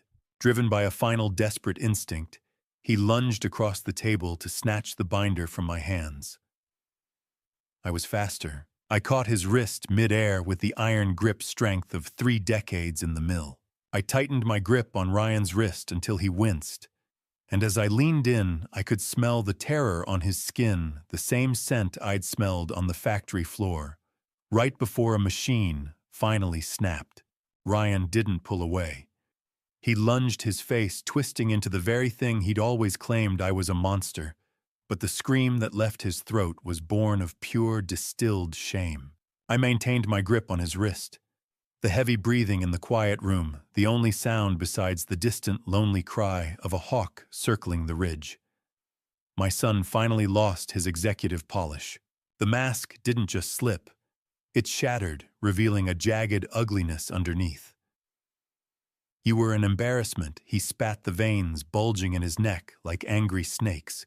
"Growing up with grease under your nails and those stupid union meetings. Do you know what it's like to have Charles Beaumont look at me and then look at you? I had to invent a version of you that people could actually respect." He mocked the mediocrity of our home, the years of my life spent on the factory floor, and the simple blue-collar values that had put the very clothes on his back. Every invitation to a holiday, every Sunday dinner, It was all a burden, a social stain on his professional upward mobility that he had to manage. Sarah tried to reach out a hand to settle him, but Ryan snapped his head toward her. "Don't act so holy, Sarah." We used to laugh about his simple intelligence for hours after Christmas. We called him the old, reliable machine, because we knew exactly how much we could squeeze out of him without him ever figuring it out. Sarah flinched, as if she'd been struck, her face paling, as their shared secrets were dragged into the light. I listened to it all without flinching. His words were like sparks from a grinding wheel, hot, bright, and ultimately hollow. They didn't burn me. They just showed me where the metal was weak. I looked at the grease-stained table where Mary and I had planned a future for these people, and I felt a dry, metallic taste of finality on my tongue. When Ryan finally ran out of breath, his chest heaving as he stared at me with pure hatred, I let the silence hang in the room until it felt like a physical weight. "There it is," I said quietly. 42 years, and I finally hear the truth. I don't have to wonder anymore, Ryan. You've shown me exactly what my sacrifice was worth to you. 0. I saw the flash of realization in his eyes the moment he realized that his verbal assault hadn't broken me. It had freed me. Why do we spend our lives building foundations for people who only want to use the bricks to build a wall against us? I slowly released his wrist, the tension leaving my hand in a dull ache. I looked at my children, really looked at them, and saw 2 strangers who happened to share my last name. Ryan began to gather his papers, his hands shaking, but I stayed his arm one last time. I didn't hire a health assessor, Ryan. I tapped the screen on my tablet, showing him the credentials of the man waiting in the driveway. "That's a private security officer. He's here to ensure that once you leave this house, you stay off the property. Permanent-like." I stood in the center of my kitchen, a man who had been declared a failure by his own blood, and for the first time in my life, I felt like a king standing in a fortress they would never be allowed to breach again. Sarah started to cry, but the sound didn't reach my heart anymore. It just sounded like a faulty faucet that needed to be turned off for good. I stood by the kitchen counter, my hands steady and resting on the cool, slick granite, watching her launch into a calculated performance. She moved toward me, her jewelry rattling with every tremors she mimicked, and tried to reach for my arm. "Dad, you know I'm not like him." She sobbed, her voice reaching that high-pitched frequency she used as a child to get out of trouble. "Ryan bullied me into the nursing home plan. He threatened to cut me off if I didn't help him with the paperwork." I looked past her, noticing the way she stole a quick glance at her reflection in the microwave door, adjusting her posture to look more fragile. It was a curated display of grief for an audience she had already lost. I let her continue for a moment, listening as she invoked the memory of my late wife. "Mom would be so heartbroken if she saw us like this." She whispered, her artificial floral perfume thick and cloying in the small space. "Please just forgive me." I didn't flinch. Instead, I thought about the files Earl had pulled from Ryan's cloud storage. "I know about the deleted texts, Sarah," I said, my voice cutting through her theatrics. "The ones where you laughed about how easy I was to manipulate as long as you cried a little. I saw the ones where you joked that I was so desperate for affection I'd believe anything you said." Her tears were like the coolant leak on an old boiler, enough to look like a crisis, but not enough to stop the engine from burning itself out. The room fell silent, save for the low, indifferent hum of the refrigerator and the smell of ozone from the intercom system. Sarah's tears stopped instantly, as if a switch had been flipped. Her face shifted from the grieving daughter to a trapped animal in a split second, her eyes narrowing as the mask fell completely away. I leaned forward, the distance between us feeling like an ocean. "Forgiveness without change is just permission, Sarah. You don't want my grace. You want my silence. You aren't sorry you hurt me. You're sorry you lost the deed to the house and the finder's fee from the facility. For weeks, I watched the 2 of you treat my life like a liquidation sale, and now that the hammer has fallen, you want me to tell you it's okay." Why do the people who break you always expect you to provide the glue to fix the mess they made? I've spent my life building a foundation for people who only wanted to use the bricks to build a wall against me. You didn't come here today to apologize. You came here because your safety net is gone and you're terrified of the ground. Forgiveness requires restitution and a change of character, neither of which I see in this room. You aren't asking for my heart. You're asking for permission to keep treating me like a disposable asset. I'm done providing that. The cold air from the open front door drifted into the kitchen, a reminder that the world outside was moving on without them. Sarah stood, stunned, her mouth opening and closing, as she realized the old tools of manipulation were useless against the man I had become. She didn't know how to respond, because for the first time in 44 years, the man she thought was her doormat had just become her judge. Ryan didn't like being ignored. He saw the way I dismantled Sarah and realized his only weapon left was the one thing he thought I couldn't live without his son. He stepped forward, the heavy thud of legal papers hitting the kitchen table punctuating his desperation. "You're going to die alone, old man." He snarled, his face contorting into a mask of pure spite. "You'll never see your grandson's face again.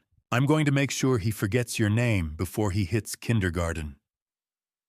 I looked him in the eye, and for the first time in years, I didn't feel the sting of his threats. I felt pity. "He doesn't know me now, Ryan." I said, my voice as calm as the mountain shadows stretching across the yard. "You made sure of that with your busy weekends and your curated excuses. But when he's a man, he'll know I was the only one who didn't lie to him."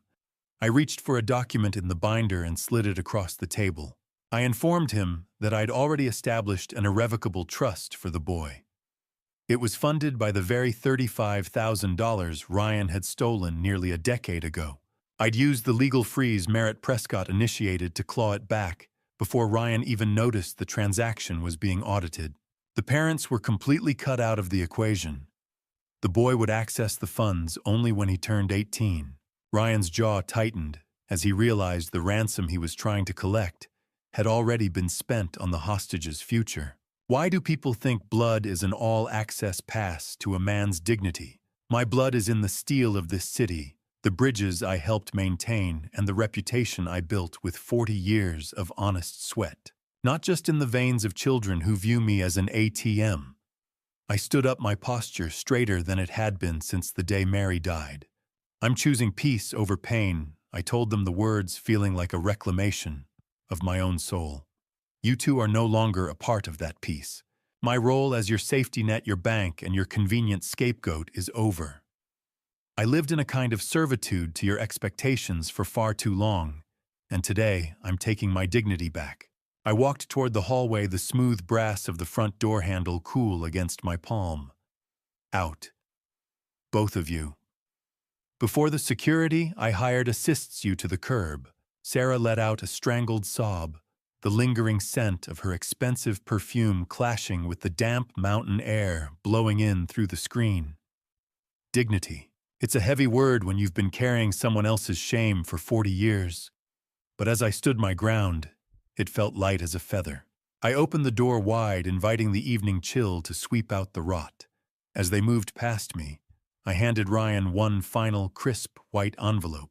It was a bill calculated down to the cent for 30 years of uncompensated storage for the childhood boxes and old furniture they'd left cluttering my attic while they built their new lives. It was the final financial sting, a symbolic end to the idea that I owed them anything more. Ryan took the envelope, his fingers trembling with a rage that had nowhere to go, but it was his final look back that told me I hadn't just won a fight, I'd ended a legacy. The walk from the kitchen to the porch felt like the longest 3 yards of my life. But with every step, the floorboards stopped groaning under the weight of people who didn't belong here. I stood as a silent sentinel on the weathered wood, watching Ryan and Sarah descend the steps for what I knew would be the last time. As those taillights disappeared into the deepening mountain shadows, I realized that I wasn't just watching them leave my property. I was watching the last bit of leverage they ever had over my heart evaporate into the crisp mountain air. Ryan's face was a twisted mask of impotent fury as he reached his Mercedes, while Sarah's performance had finally dissolved into a cold, hard silence that suited her far better than the fake tears. They climbed into their expensive car's vehicles, partially funded by the very man they had tried to erase, and the sound of their tires kicking up gravel was the most beautiful applause I had ever heard. I stayed there until the hum of their engines was swallowed by the whispering pines. The cool evening air brushed against my face, carrying the scent of pine needles and damp earth scrubbed clean of the cloying, artificial floral perfume Sarah always wore. I turned back toward the house and stepped inside, the click of the deadbolt echoing through the hallway, like a final period at the end of a long, exhausting sentence. For the first time in years, the air in the house felt light. Red taillights in the dusk look a lot like embers from a fire that has finally burned itself out.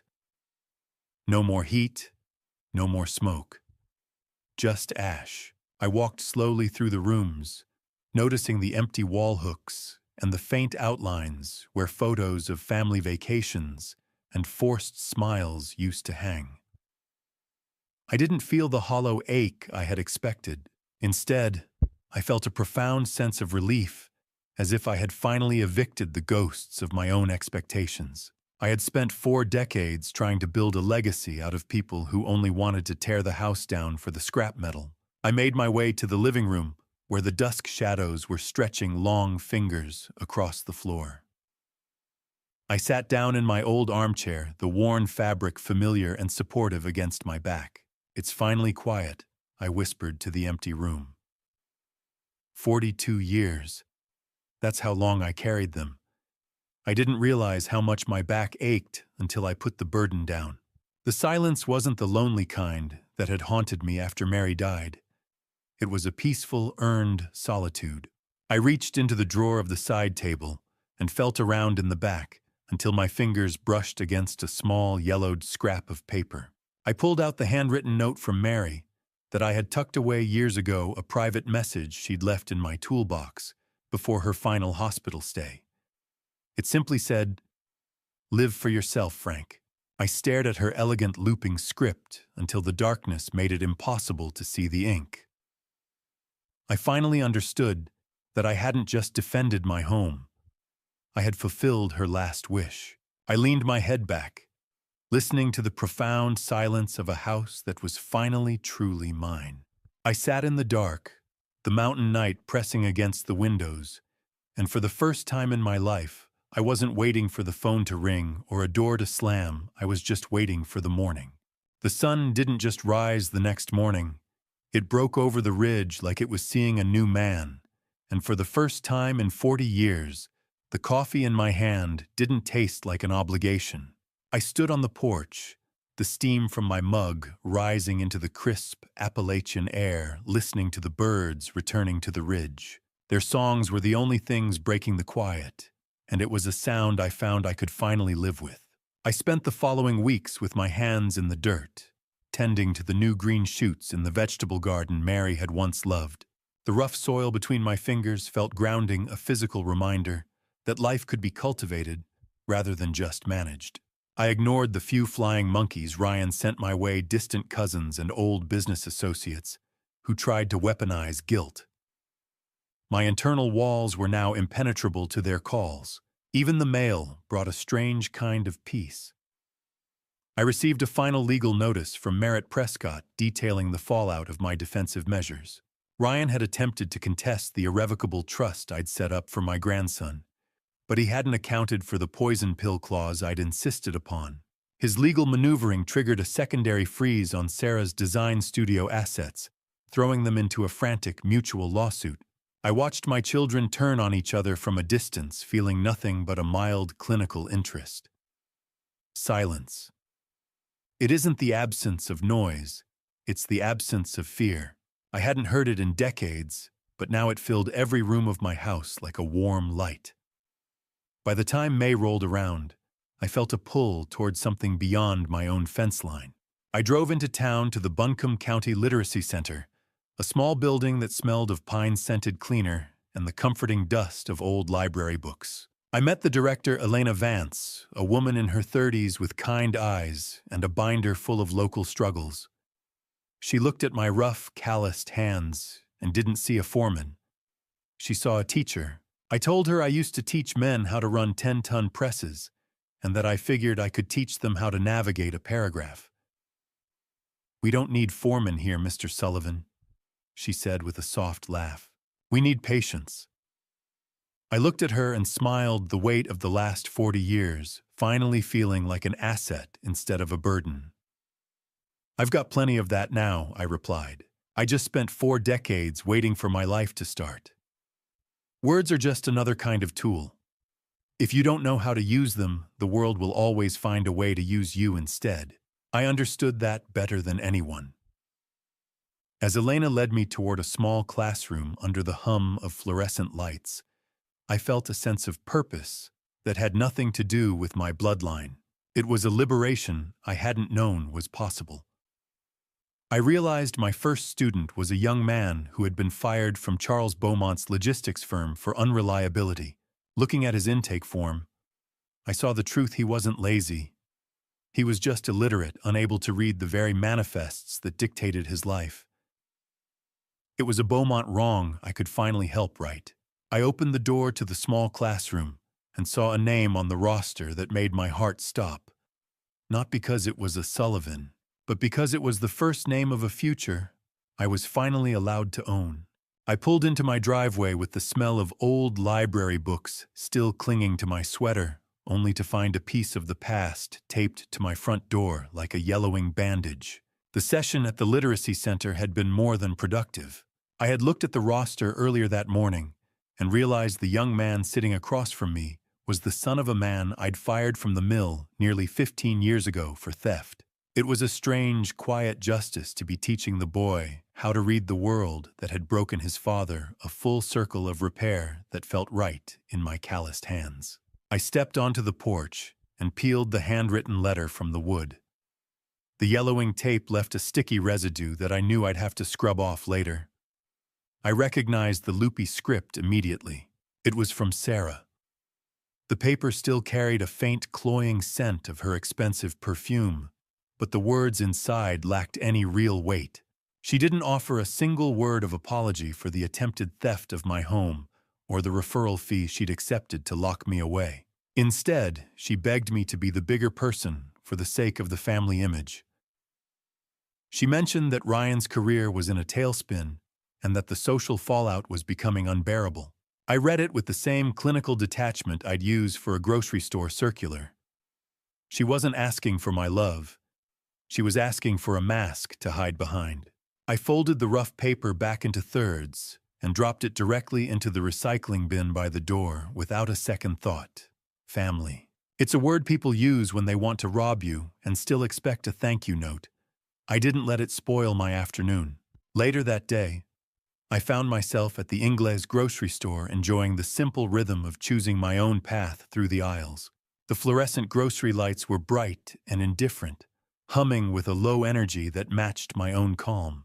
I was rounding the corner of the dairy aisle reaching for a carton of eggs when I came face to face with Jen Sullivan.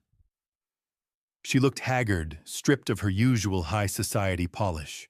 Her hair was haphazardly pinned, and I noticed her chipped manicure as she gripped the handle of her cart. She tried to corner me between the milk and the butter, her eyes wide with a desperate, frantic energy. "You've ruined us, Frank," she hissed, her voice trembling.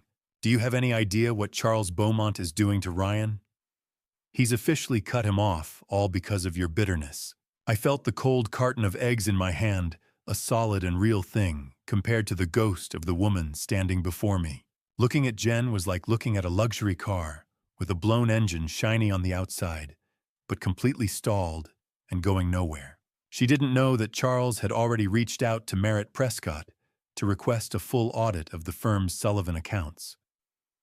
She only knew the comfort was gone. "Excuse me, Jen," I said, my voice as steady as a mountain ridge. "You're blocking the organic 3 dozen. I've got a baking class tonight and I'm running behind."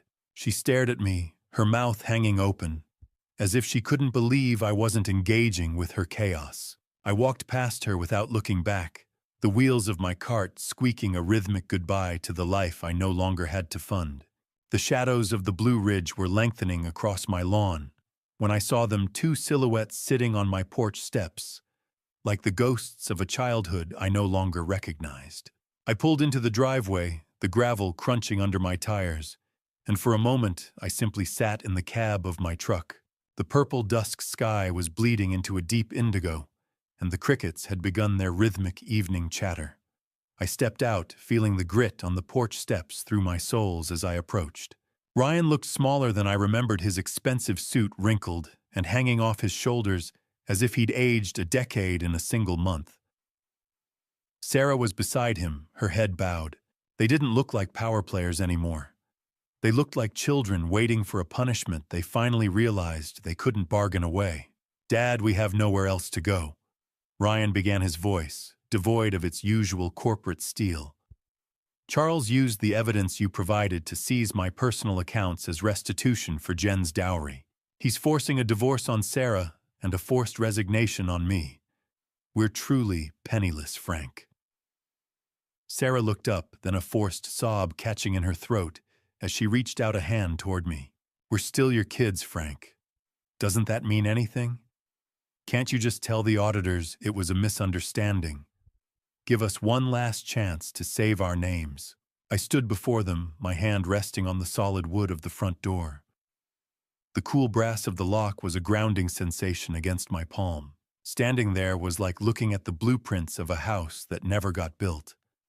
All that potential wasted on a foundation of sand. I didn't feel the surge of anger I expected, nor the crippling guilt they were fishing for. I felt a devastating, hollow honesty. "I miss people too," I said, my voice low and steady, carrying through the damp, pine-scented air. "But I don't miss the two adults standing on my porch. I miss the Ryan who used to help me in the garage, getting grease on his forehead and actually being proud of a day's work. I miss the Sarah who thought a dandelion was a treasure worth keeping. But those people are gone, and they didn't die of natural causes. You killed them the moment you started viewing your own father as an asset to be liquidated." I watched them flinch. Honesty is a sharp knife. It doesn't just kill the lie, it bleeds the liar dry. "I'm not holding a grudge," I continued. "I'm holding a boundary.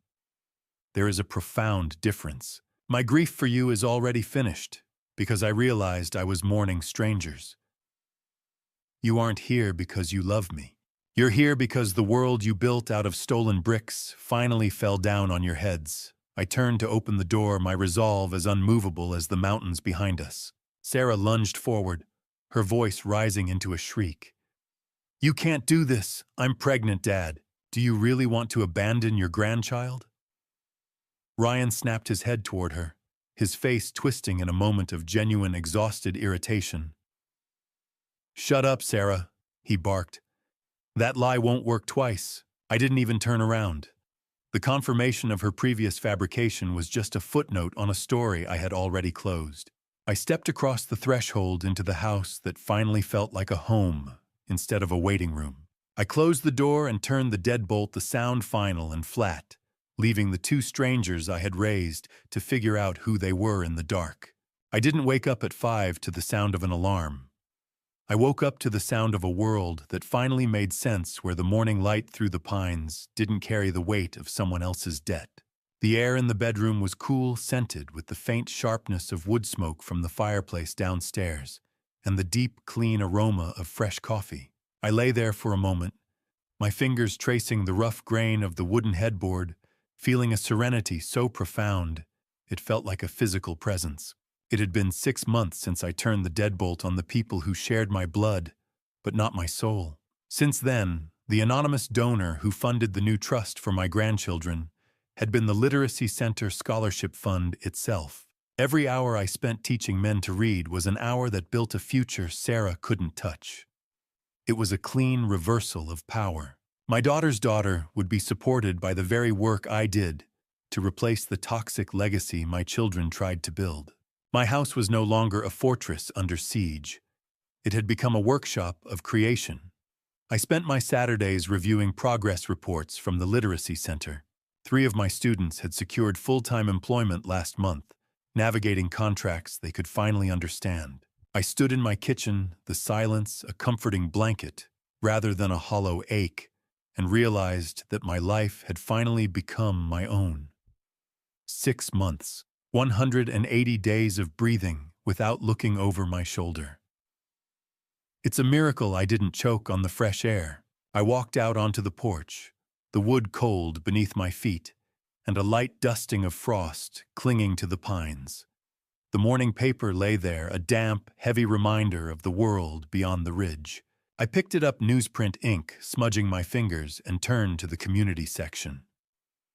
There, in a small, grainy square, was a birth announcement, Sophie Marie Sullivan. I felt a heavy sigh escape my chest as I stared at the blurred photo of a child I had never held. Marie. You always did have a way with names, Sarah. It was a final, calculated reach across the divide, using my late wife's name to pull at a heartstring she had already cut. I looked at the little girl and felt a complex, distant peace. I loved the idea of her, but I no longer trusted the hands that held her. A name is just a label on a jar. It doesn't tell you if the contents have turned sour or if the fruit is still sweet. I knew that opening that door would only invite the rot back inside. I found a small baptism invitation tucked deep inside the folds of the paper. There was no return address, just a handwritten note on the back from Charles Beaumont. He wrote that she had her grandmother's eyes and that he was making sure she grew up knowing the man who had actually paid for her future.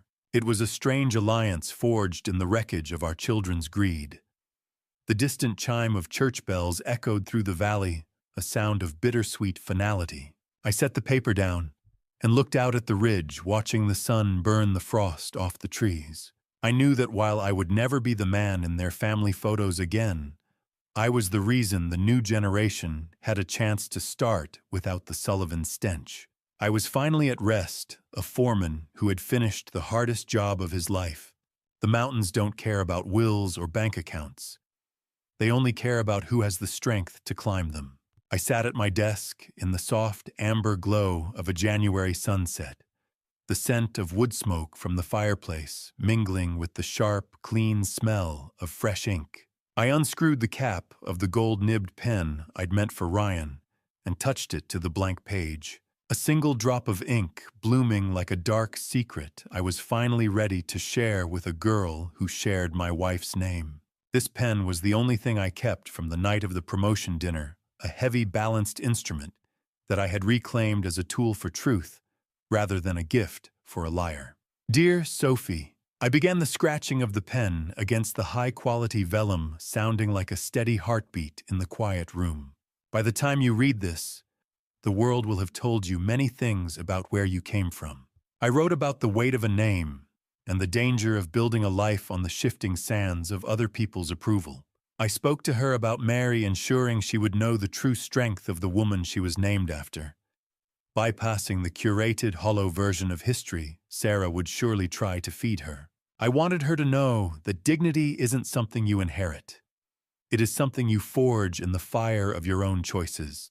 How many words does it take to explain a lifetime of silence to a child you've never held? I poured my years of industrial experience and hard-won wisdom into those paragraphs, treating each sentence with the same structural integrity I once gave to the mill's heavy presses.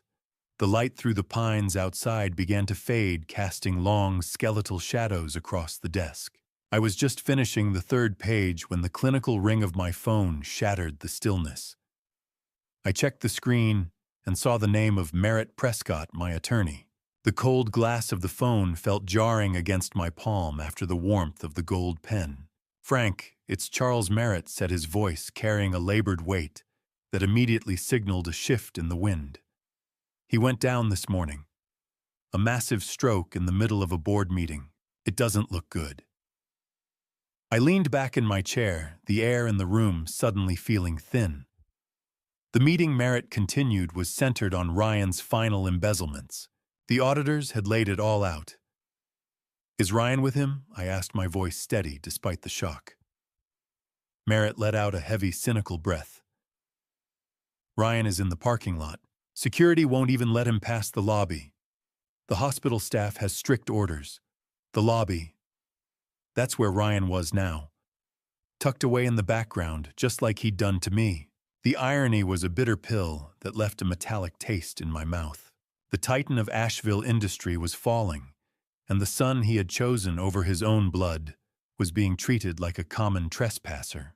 Merritt cleared his throat, his voice dropping an octave as if he were sharing a final confession. Frank, there's one more thing. Before the stroke, Charles changed his power of attorney. He named me as his executor specifically to keep Ryan and Sarah from touching a single asset while he is incapacitated. He knew Frank. At the very end, he knew exactly what they were. Merritt paused, and I could hear his heavy breathing through the line. Frank, there's one more thing. Charles left a letter in his safe. It's addressed to you. The letter from Charles didn't smell like corporate stationery. It smelled like regret and expensive cigars. The final confession of a titan who realized too late that he had built his empire on the wrong kind of men. I sat in the quiet of Merritt Prescott's law office, the heavy paper of the letter feeling rough against my fingertips. Charles's handwriting was shaky, a stark contrast to the bold gold-leafed signatures I had seen on the news for decades. I have no intention of visiting him in the hospital. I believe this letter was his way of saying goodbye, a final attempt to square a ledger that had been out of balance for a long time, and I respect the silence of a man who finally told the truth. I read his words slowly, feeling a melancholy vindication settle in my chest. He admitted he had known about Ryan's lack of character for months, but was too proud to acknowledge his chosen protege was a hollow fraud. I thought I was buying a legacy, Frank, he wrote. I only bought a parasite.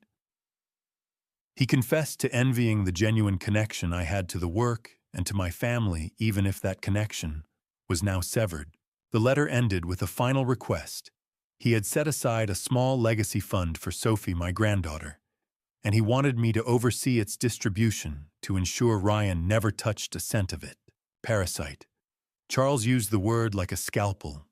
It was the one thing we finally agreed on, a shared understanding of the rot we had both unintentionally cultivated.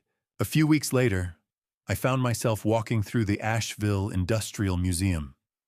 The air inside was cool and smelled of floor wax and the faint, ghostly scent of machine oil.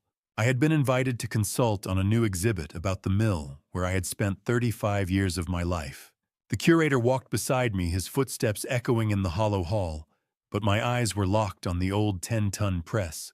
It had been polished and placed under gold-leafed museum displays, a relic of a time when we built things with our hands. For the first time, I didn't feel like an embarrassing grease monkey or a footnote in someone else's success story. We want the labels to be accurate, Mr. Sullivan, the curator said. No one knows the rhythm of these machines better than you. I reached out and touched the cold steel of the press, my calloused hand finding the familiar grooves.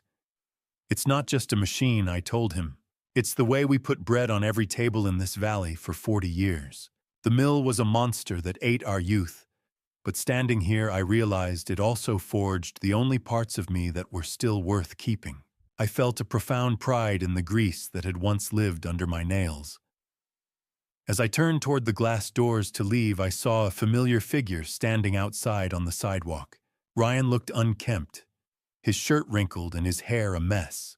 He was pacing, looking desperate, clearly trying to find me to beg for a temporary bridge loan now that Charles was incapacitated and his own accounts were frozen. I watched Ryan through the museum glass, a man who had disowned his father's grease, but was now begging for the coins it had earned. And I realized the machine of our family had finally ground to a total, irrevocable halt. I didn't open the door. I simply watched the city traffic move past him, a ghost in a suit that no longer fit. The mountains don't care about wills or bank accounts. They only care about who has the strength to climb them. And today, for the first time in years, my legs didn't feel heavy with the weight of someone else's life.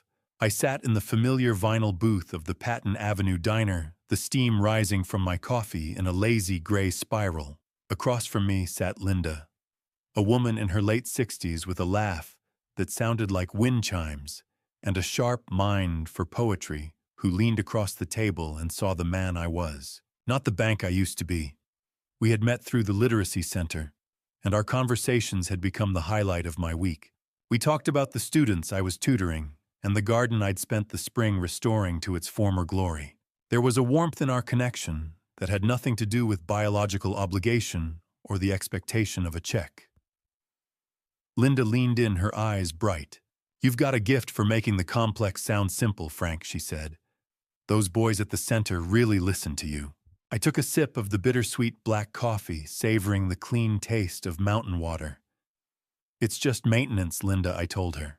"People are a lot like machines. If you ignore the friction for too long, they seize up. I'm just helping them clear the rust." As the afternoon sun poured through the windows, Linda revealed that she was the one who had anonymously nominated me for the Community Pillar Award. My own children had spent years treating me like a footnote or an embarrassing relic. But here was a neighbor who saw me as something more.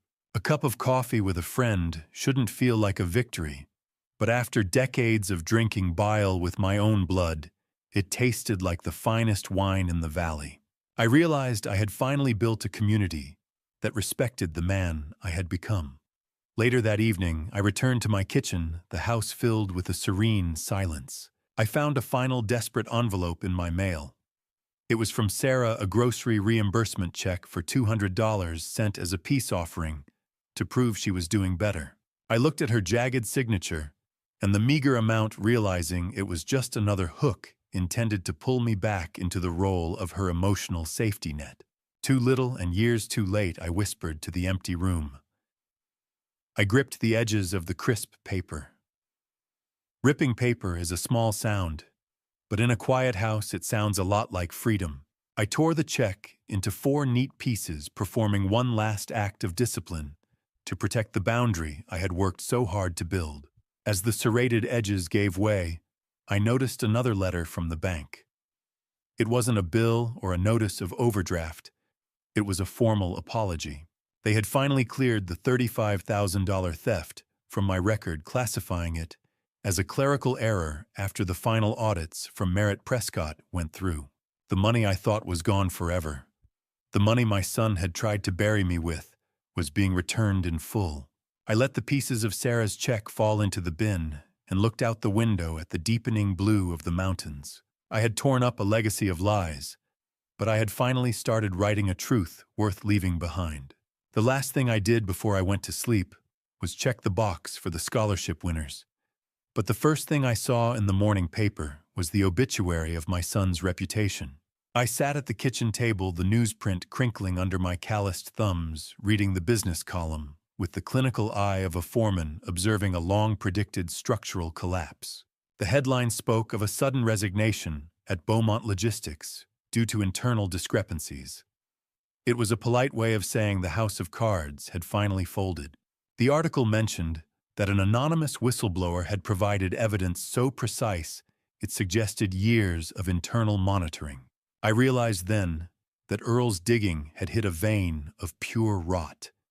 He hadn't just found Ryan's mistakes, he had uncovered Ryan's own automated logs of his thefts, a digital ledger of greed that my son had been too arrogant to delete. I felt no surge of joy as I read the hints of a widening criminal investigation. There was only the quiet, heavy satisfaction of knowing the truth was no longer my burden to carry. I had identified the failure, I had flagged the risk, and now the building was coming down on its own. Resignation. It's a polite word for a coward who got caught, but it meant the world I once inhabited was finally safe from the shadows I had raised. I spent the rest of the morning packing my old Ford truck. I moved methodically, placing my tools and a few framed photos of Mary into the cab. I took the house keys to Merritt Prescott, leaving him instructions to manage the property as a rental for the Literacy Center's staff. It was time for the house to be filled with people who valued the meaning of a word. I pulled out of the driveway, the rumble of the Ford engine, a steady companion as I left the Blue Ridge Mountains behind. I was heading toward the South Carolina coast, a trip Mary and I had planned a dozen times, but always deferred for the sake of the children's needs. The drive took hours, but for the first time in 68 years, the steering wheel felt light in my hands. As the elevation dropped and the air began to change, I rolled down the window. The smell of mountain pine was slowly replaced by something vast and wild, the scent of salt air and ocean brine. I reached the shore, just as the sun was beginning to dip toward the horizon. I stepped out onto the sand, the grains shifting beneath my feet, and walked toward the water. The ocean doesn't have a memory. It washes the shore clean every few seconds, and I finally understood why Mary loved it so much. I stood there, the salt spray cold on my face, and whispered into the wind, "I made it, Mary. We're here." Standing on that beach, I realized I wasn't the only one finding a new start. A few yards away on a wooden pier, a young man in his 20s was meticulously practicing a trade, working with a set of precision tools. He was wearing a white Sullivan Scholarship hat, the logo crisp against the blue horizon. The legacy was living, spreading out through the hands of strangers who actually respected the craft. I watched the tide pull the last of the Asheville dust from my boots, a man who had lost a family but found a soul. And for the first time in my life, I didn't have to look back. When I look back at everything that happened, I realized this was never just about money or property. It was about dignity. My family story began with sacrifice, long shifts, and the belief that love meant giving everything to your children. But sometimes in a family story, giving without boundaries slowly teaches others that your life is something they can spend. That was my mistake. I believed silence was kindness and sacrifice was love. I was wrong. What people call dad revenge was never truly revenge to me. My dad revenge was simply the moment I stopped allowing betrayal to define my worth. It was the moment I chose truth over approval. And if my dad revenge taught me anything, it is this: justice without hatred is possible, but only when you finally learn to stand up for yourself. If you are listening to this family story, please learn from my failure before it becomes your pain. Love your family, but never erase yourself in the process. A family story should be built on respect, not entitlement. The day respect disappears, boundaries must begin. That is not cruelty, it is survival. I also believe that God sometimes allows storms in our lives not to destroy us, but to reveal what was already broken. Faith gave me the strength to stop begging for love and start living with dignity again. Thank you for staying with me until the end of this journey. Please leave a comment and share your thoughts. What would you have done if you were in Frank's situation, facing betrayal from your own children? I would truly value hearing your perspective. If this story resonated with you, consider subscribing so you don't miss future stories about resilience and difficult family choices. A quick note: while this narrative explores themes inspired by real family conflicts and social issues, certain elements were dramatized for storytelling purposes. If this type of content isn't what you're looking for today, feel free to explore other videos that may suit you better.